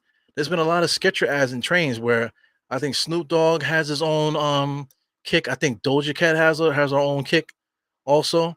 Quite a few other celebrities have their own signature Sketcher shoe. You know, so it is what it is. My thing is, like, you wear what you want to wear. It's 2023. Wear what you want to wear. You know, all the stuff about, oh, yo, come out of the 90s, bro. Like, man, fuck you. How about that? You know, whatever, you know what I'm saying? Come out the 90s. I hate when people say that, you know? Like I'm wearing a snapback, you know? So people say, yo, man, you got to get yourself a dad hat. Like dad hats were invented in 2023. We were wearing dad hats in the 90s too. You know what I'm saying? We was wearing dad hats in the 2000s also. You know what I'm saying? So just because everybody's wearing dad hats in 2023 doesn't mean I need to. You know, I'm gonna rock what I want to rock, and everybody should follow suit. See my man number 27 rocking pink and yellow kicks. Do what you got to do. Oh, he's tough, man. He's being guarded by Daquan Jeffries. Daquan Jeffries not afraid to match up. He called the switch, got caught behind the switch. Hauser almost knocked down the three. He goes Fournier with the rebound, pushing, giving it to. Ooh, who was that? Number 00. Oh, that's Toppin. That's Toppin's brother. Okay, it's gonna get interesting now for the last 9 minutes. Jacob Toppin has made his appearance here. Now look at his stature compared to Obi Toppin. They're the same height, right? See, he's 205. I just want you to keep your eyes on Jacob Toppin out there. Just off the bat right now, he looks bigger than his brother, fam. Just by the way that he stands, okay? Just take a look at Jacob Toppin right now. Focus on him for a little while. Just look at the way he plays defense and everything. You know, eyeing the ball, eyeing his man. You know, a little bit better of a bounce. You know, just kind of just watching him. I'm watching 27 going around the screen. Not afraid to mix it up inside. He was inside just now waiting to get the rebound. Here we go. Shoots to the corner. So Daquan fakes the shot, gives it back to Hartenstein. Hartenstein. Oh, Fournier fucked up. But Hartenstein still found Fournier, even though they kind of messed up the cut there. Good pass by Hartenstein and good receiving, good hands there by Fournier to catch it with the right hand and finish it. Keep up with the finish. That was a good play. I'm watching Jacob Toppin, man. Jacob Toppin is guarding the free throw line and the 3-point line nicely. He comes in there. Deuce McBride gets the rebound, gives it to Fournier. So we got Jacob on the left hand side. Fournier's dribbling in between his legs, looking, takes a screen from Hartenstein all the way to the paint, and they call illegal defense, I believe. Oh no, illegal screen. They call illegal screen on Hartenstein. Yeah, man. So one little thing before they take Jacob Toppin out, just look at the way that he runs compared to Obi. You know, just the structurally how Obi Toppin runs compared to the way Jericho. Between Jacob, the way Jacob runs. Just look at the difference. You know. Yeah, this I agree with too. Old head. You know, he just broke his ankle, so his decision is to go with Skechers. I don't know. That might be a bad move there. Wow, number 45 has really been cooking, man. He's probably gonna make the rotation. You know, there's a spot for him on the rotation. He's been playing really good for the Celtics. Juicy Bright is trash, man. He is so trash. He has no lateral movement, man. It's unbelievable. Yeah, I'm not wearing them neither, man. But I'd buy them and put them in the closet. You know. Yeah, and one sneakers was dope too. I had a pair of tight cheese. You know, tight cheese was super light. You know, and they were comfortable too. They were ugly though. I give you that. You know, but I used to rock the N ones. Yeah, I was always different though. I didn't care what. I would just buy something if I support it. You know, I would rock it. You know, I used to love N1 shorts. You know, I have a few N1 shorts to this day that I wear to the gym and stuff, but they're not as good as they used to be. You know, go Jacob Toppin sets a screen there, very physical. Deuce McBride is just wasting time there, standing still. Finally gets to the top of the key there at the 3-point line. Just doesn't create space enough, man. He's just not a good basketball player. Yeah, and we all forgot about him. You know, he's good. Terrence Mann. I think somebody else wears Skechers too. Shout out to this brother here, number 13. Number 13, I really like his game. You know, I really like his game. He's been a journeyman around the league there. Right now, he lost the ball. He didn't even know Daquan had it there. So Svi pushes Daquan out of bounds there. So number 13 that wasn't as I'm talking about him, he wasn't even paying attention, didn't even know what a ball was. It's crazy. Speaking of steak, he says Ruth Chris is overrated. I'm vegetarian, bro, so you know I could care less about a lot of that stuff. You know, as you always say, I'm always rocking these T-shirts here. Um, you know, I was trying to get a sponsorship for these guys, but they're telling me that I need to create my own commercials and then they'll see. Whatever. But I can't think of the name of the company right now, but I'll shout them out next time I come on. But I always rock clothes that don't show the name. You know, I can't wear like back when Run DMC said I don't like to wear another man's name on my behind, you know, talking about Jordash and that type of thing. They would put the tag Jordash on their butt or Levi, you know, whatever. Lee's didn't really have that too much. You know, they did have the little Lee tag, you know, but you know, I'm the same thing. I don't want to have somebody's name like Hilfiger. Back in the days, had a big ass Hilfiger or Aeropostale. From back in the days, they used to have that all across the chest. Nowadays, with the Balenciaga and all that stuff, if I'm gonna buy clothing with your name on it, I want a discount. To me, clothes that have the name on the chest like that should be like promotional stuff that they give away, not stuff that you buy in the stores. You know what I'm saying? Same thing with polo. I never rock a polo shirt with polo on the front of it. You know what I'm saying? I never got soon as guys started arguing about whether a polo shirt was real or fake. I mean, I don't want to be a part of that. You know, so same thing with vegetarian. You know, food wasting. I don't want to be a part of that. You know, just like I gave up drinking alcohol. You know, becoming an alcoholic. I don't want no part of that. You know what I'm saying. I don't want any part of that lifestyle. So I gave up a lot of stuff in life because I don't want to be a part of those conversations. I don't want to be a part of what's wrong with society. Just get me out of there. I don't want to be a part of it. You know. But it is what it is. Man, if people like certain things, you're entitled to like whatever you like. It's not up to me to badger people, put my thoughts on other people. Like you just enjoy what you want to enjoy, and everybody should respect it. Shout out to number 13 driving on Hartenstein. Nice little turnaround hook shot in the lane. He misses that. So here goes Jacob Toppin. Look at him running with the ball. He looks a lot different than Obi. He runs straight up. Rather than Obi runs kind of hunched over. Jacob Toppin runs more straight up. So it's interesting watching him get up and down the court. Yeah, he was gone for a second, but I think the Knicks invited him, gave him like a camp invite. I'm not sure if he's still a two-way player. I'm not exactly sure because I know the Knicks are allowed to carry three two-way players now, so I'm not sure if he's one of them. But we'll see. Yeah, man, I don't wear designers anymore.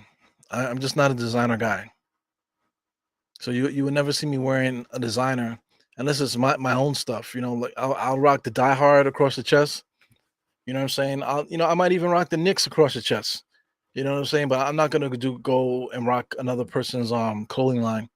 Because here's the thing too. I know certain clothes they're of a certain quality. You know what I'm saying? But you can find if you look around, you can find certain quality on cheaper brands too. Like this company that I'm wearing, I'll get the name of it next time. But they make like just basic summer wick shirts, workout shirts, undershirts, whatever. They make these. They make a lot of clothes according to temperature, cold and hot. So they wear a lot. They have a lot of baseline stuff. So I like to rock their clothes. Their clothes are cheap, but they're also very quality made. But if you compare their clothing to some of the other higher name brands out there, it's very very similar.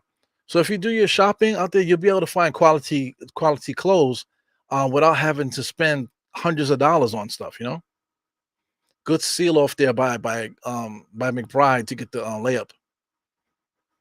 Yeah, so Hartenstein is actually playing a good fourth quarter here. He's making nice passes, getting to rebounds, blocking shots, and that type of thing. So he has 9 points right now, 3 rebounds, 3 assists. He has 1 block. So all that action, as I was talking, Hartenstein was really having a good little stretch to the game there. So Quick is going to be out for a while. 21. He got 21 points. Fournier has 11. He's been contributing in this game, showing his worth. I really like Daquan Jeffries, man. I really would like to see him play more. I would like to see more of Obi Toppin's brother there. He did have a rebound. McBride, I just do not like his game, man. 6'2" and 3. He's a situational player at best, man. You know. So right off the bat, we're about to end this game. All right off the bat, Jericho Sims is having trouble out there. So some of the other guys like Knight and what's the other kid that I like on the squad? Roby. So we got Knight and Roby. We got to see them playing backup power forward, to see what they can bring. Right now, I don't really like Jericho Sims there. Even though I like Jericho Sims power, I don't think that his IQ matches the power yet, So I would like to see Roby and Knight in the next game to see if we can see what they're about. I would like to see Dwayne Washington as well. Because I think if we see Dwayne Washington might make you forget about Deuce. Dwayne Washington is a good player. I stand by that. Number 13, holding the ball too long. Svi, he fucked up Svi's movement there, but Svi was able to find him at the basket. Hartenstein and Knicks are making it rough for him down there. Jacob Toppin was able to snatch the rebound away. As you can see, the way that Jacob runs compared to Toppin, Obi Toppin, is a little bit more bounce for Jacob, a little bit more regular movement, rather than Obi used to just kind of like run like a baby with shit in his diaper.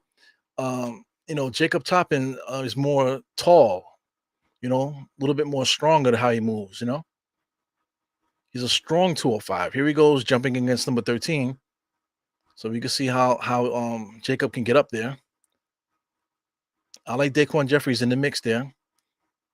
Here goes McBride there, blows the easy layup. Number 13 is in the mix everywhere. He just self-passed himself. They didn't call it. He's been working hard, been missing a lot of shots, getting to rebounds and stuff, though. So shout out to number 13, working really hard. Yeah. Yeah, I'm not doing that, man. I'm not doing that. Even like certain like brands too, like the Knicks like this brand New York or Nowhere. New York Nowhere is just a dude that just put that on a t-shirt and then he got famous for it. I don't know why people like that.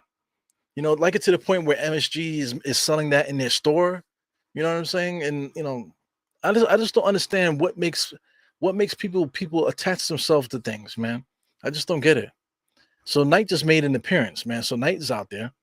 So 4 minutes and 30 seconds left in the game. I don't know why you bring Knight out there because now he has to get to get assimilated, and he's not going to play well here with 4 minutes left. But he wants to be out there. He got to show and prove, and whatever time they put him out there, it's not really a good time to show what you can do with 4 minutes left, man. It's going to take him a while to get himself situated. Sets a nice screen there for Deuce. Deuce is holding the ball way too much. Gives the ball to Knight. Knight kicks it out to Jacob. Jacob topping for three. He misses that. So 77 is dribbling the ball up the court. Nice little spin move. Finds number 27. Good defense there by Jacob Toppin, closing off the passing lane. So Fournier's getting his rocks off too, man. I don't know if Fournier's playing now because the Knicks have a trade looming, and maybe a team wants to see Fournier play. I really don't know what's up.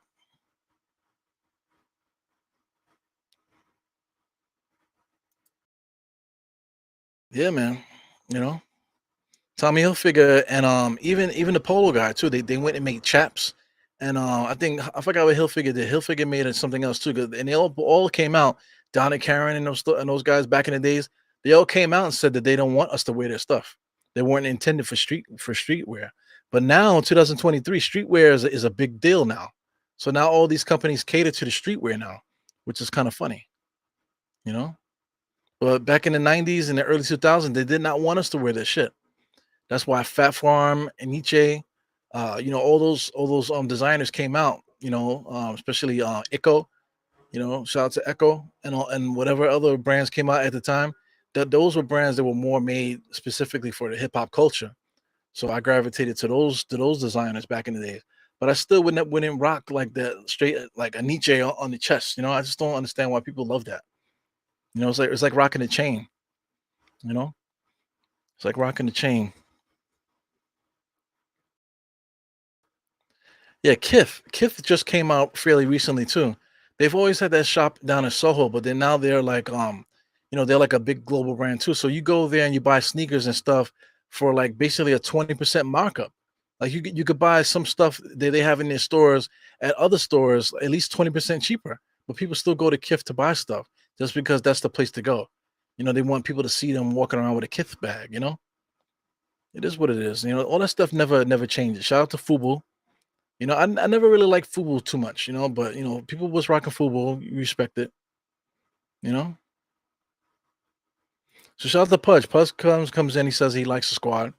So far, the game is out of reach now, so the Knicks are gonna cruise for the win here. But there's been quite a few things to appreciate. I like the way Fournier played this game. Fournier played decent. I'm enjoying watching Daquan Jeffries. I really like the way that he plays. I would like to see the Knicks use him more, but I just don't think, due to the amount of guards we have, we're never going to be able to play him unless we make a trade. Make some kind of trade where we throw an IQ in these guys in the mix, and then we can graduate Daquan Jeffries into the rotation. But I don't foresee that happening, Yeah, it goes something too as far as like material stuff, Tilip Quaddy. Oh, here comes Dwayne Washington. So we got 3 minutes left in the game, and now we're getting to look at Dwayne Washington. That's annoying. Dwayne Washington is a really good basketball player, guys. For him to come in with 3 minutes left is kind of a joke a little bit. So Deuce McBride is still the point guard. Deuce McBride is like IQ. He's not looking to pass. He's looking to score. He has no lateral movement. He's dribbling the air out the ball. Pass the ball, dude. Gives it to Daquan. Daquan shoots the three. Misses that. So Daquan is getting a little bit too shot heavy, man. Every time he gets it, he wants to shoot it. So good perimeter defense by the Knicks there, but the Celtics still make the shot. That's number 26 on the Celtics. So here goes number 8. Daquan drive and kick to Jacob Toppin, misses it. Here goes number wild man 27, Mr. Walsh. Dribbles the ball up the court. Number 50, top of the key. 2 minutes and 22 seconds left. All right, number 26 is acting for a screen. He doing some dribbling on big time block by Jacob Toppin, man. What did he get up there? Daquan Jeffries gives it to Jacob. Jacob fakes. Good pass into Nathan Knight here. Nathan Knight drives, loses the ball. Here goes Dwayne Washington. He holds it. Looking for a screen. Dwayne Washington comes around the screen, nice and smooth. Trying not to make no mistakes. Knight gets the ball, fakes it out, a pass out, spin to the baseline, makes a nice and easy layup. Simple basketball for these young Knicks here. So I want to get this quote out. It's by Talib Kweli, and one of his songs, I believe this is on the Reflection Eternal album. He said these cats sip champagne and toast death and pain like slaves on the ship, talking about who got the flyest chain. You know what I'm saying? That's what he said in one of his raps. He said these cats these cats drink these cats drink champagne and toast death and pain like slaves in the ship, talking about who got the flyest chain. So Jacob Toppin just caught a nice alley oop there. He can get up just as high as Obi Toppin, guys. So the translation for that line is that you know, yeah, man. You just find your own interpretation of that there. You know,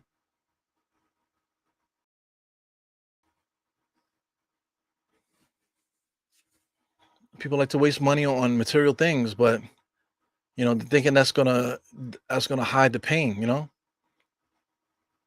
Trying to keep up with something that doesn't make a difference. And meanwhile, your money is going to the wrong place, not helping anything. So anyway, game is getting down to the wire. 42 seconds, 40 seconds. Deuce McBride is going to dribble the air out the ball. Make the night. So Tom Thibodeau's telling guys to clear out. Daquan Jeffries there to set the screen. Deuce McBride is still in the same place. Gets it to Jacob Toppin. Comes in, tried to bang it. He got fouled from behind. So Jacob Toppin is nice, man. Yeah. So let's see what else you guys are talking about. Almighty said trade RJ. He looked good this game, man. He did look good. He hasn't played since the first quarter. He did look good when he was out there. Cross Colors is dope. Cross Colors still selling their clothes. You got to go to their website. Yeah, I'm way behind, huh? So 130. Yeah, I'm like am I that far behind? Is the game over?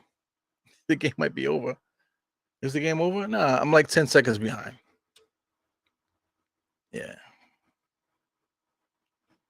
Yeah, all these guys. Carl Kanai, Mark Buchanan, Pele, all that stuff, man. People should still wear it. Like the whole played out thing is so corny, but meanwhile, Levi's, man, people still rock Levi's. It's not corny to wear Levi's. Why is it corny to wear like some of these other brands that we used to watch, that we used to wear? Excuse me. You know, oh, it's corny to wear this, corny to wear that, but it's not corny to wear this. Like things only get played out if you accept it as being played out. You know, as with anything. So anyway, the Knicks are bouncing the ball out here. So we finally get the win. Scores 114 and 107. I already went through the scoreboard and stuff here, but let's get into that. I'll put it on the big screen here. Scroll all over here. Let's make this little smaller here. Let's get into some stats here before we get up out of here really quick. Let's do the game summary. Let's do the whole thing. So game summary, you look on the right-hand side, you got Boston and the Knicks were basically going head-to-head in that first quarter. Knicks pulled away in the second quarter, about even in the third, and about even in the fourth quarter. So that second quarter basically won the game here. It was a lot of tough ball to watch, but still a lot of entertaining plays. You got a chance to look at certain plays and see how good they are. The Celtics have quite a few good players on their squad. The Knicks, as far as a team, play really good defense. We showed that. Dante DiVincenzo played a little bit off today, but he ended up having a decent game. Let's talk about the starters. RJ Barrett was 1 for 6 today. He did hit a corner three. I thought he hit 2 corner threes, but they got him for 12 points, 2 rebounds, 2 assists. Julius Randle had 11 and 4, in only 12 minutes. Mitch Robinson played 23 minutes, 10 rebounds. Excuse me, 10 points, 7 rebounds, 2 steals, 3 blocks. That's a good game. That's a good game against bum talent, though. You gotta really question that. Jalen Brunson was cooking 4 for 5. He had 10 points. They pulled him out immediately. He only played 5 minutes tonight. Quentin Grimes also played he played like they weren't looking for him. He was just standing in the corner for most of the game. Then once they pulled him from out the corner, then we get to see stuff that we came here for. 4 assists, 3 rebounds, 1 steal. Played a lot of small forward today, which I don't really like, but it is what it is. Quickly, he's a chucker. 18 points. 21 points tonight. 3 assists, 3 steals, 1 rebound. He just out there getting stats. Really just not really making anybody better. But he definitely contributed to this win, so I can't really fault him there. Jericho Sims, we're looking to see if he's going to be a good backup power forward. He's always like a second too late sometimes on reacting to plays, so that's why Tom Thibodeau don't trust him. Dante DiVincenzo had a first half to forget, but the second half he basically got all his stats in the second half. So he finished off the game today with 3 rebounds, 2 assists. 2 assists. He was in the mix of a lot of different plays. He ended up having 8 points. All of those stats, like I said, were in the second half. Hartenstein had a decent fourth quarter there. He kind of racked up a lot of points there in different categories. He's talking about 9 points, 9 points, 4 turnovers though, 1 block. I see 3 rebounds and 3 assists. Fournier had a decent second half of the game. He finished with 11 points, 3 rebounds, 2 rebounds, 3 assists, 1 steal and 1 block. Oh, excuse me, 1 steal, 1 assist. So that must be rebounds, 3 rebounds. Deuce McBride, I just don't like him. He was 6'4" and 3. Daquan Jeffries, who I really like, he didn't really do anything stat wise. He has zeros across the board, but I'm anxious for him to get an opportunity. Shout out to Jacob Toppin. Jacob Toppin is impressive. He stands up there. He looks like something that we need. So in his little minutes, 9:40, he had 2 rebounds, 2 blocks. Yep, 2 blocks, 2 rebounds. A highlight dunk. They try to give him a couple alley-oops today. He missed out on those 2 plays. Nathan Knight looks solid. I would like to see him play a little bit more than 4 minutes and 30 seconds. Charlie Brown played 3 minutes today. And who's the other person? So they got this wrong. It wasn't Charlie Brown they brought in. It was Dwayne Washington Jr. So they got Charlie Brown here with 3 minutes, but it wasn't Charlie Brown. It was Dwayne Johnson. So they had Dwayne Johnson with a DNP, but Dwayne Washington, he's the one that played. Charlie Brown did not play today. So, Dwayne Washington was the one that got minutes. He didn't really get a chance to show neither because he only played 3 minutes, but it is what it is. On the Celtics side, I'll just talk about the way that they play with the 3-point shot. They like to put all 5 guys at the 3 and drive a little bit and then kick out for threes. The Knicks cannot guard that. So every time we play the Celtics and any team, just look for those plays to constantly come up where all 5 guys are at the 3-point line and they make one drive to the foul line and they kick out to a 3-point shooter. That's going to be the way that you kill the Knicks because we just can't guard that, up until this day. So it is what it is. I can't wait to see the next game. I believe the next game is not until the 14th. Yeah, the next game is not until the 14th, so we're going to have to hold tight for that. There'll be a lot more content out there, so follow your favorite content creator. This week, I'm going to try to get some content out because last week, I just didn't have time. So up until the 14th, I'll see if I can get some stuff out. Just talk make some talking points on some things that concern me with the Knicks, man. So tune in for that. Continue to subscribe, continue to hit the thumbs up and things like that to let the channel grow. And I'll check you guys next time, man. Shout out to everybody that popped in. Shout out to anybody that's gonna watch this in the after effect to get like to play this while they're watching the game. Some people actually do that, which I appreciate. Anyway, we up out of here. Let me just say bye to whoever's here in this chat before we get up out of here. Okay, this is the last comment here. You got Fournier trade value. Yeah, but the thing about Fournier, he's been playing in the league long enough, man. He averaged 17, 3 and 3 for 5 seasons straight with Orlando, made the playoffs and all that. So people know what he can do. In his first year with the Knicks, he broke the Knicks record in 3 points made for a season. So everybody knows that he could play. So it's not about showcasing him. So if a team wants him, then they just have to accept him in a trade. Excuse me, but it's not about showcasing a player like that anymore. He's already proven that what he can do. So we'll just see what happens. Anyway, this is your boy Ebru. I'm up out of here, and I'll see you guys next time, man. Like I said, we play on the 14th. He said Saturday against the Timberwolves, old head. So that's the next game. So I'll see you guys then. You'll see me a couple times this week too, man. So tune in for that, and I'll see you guys next time. Peace. Enjoy the outro.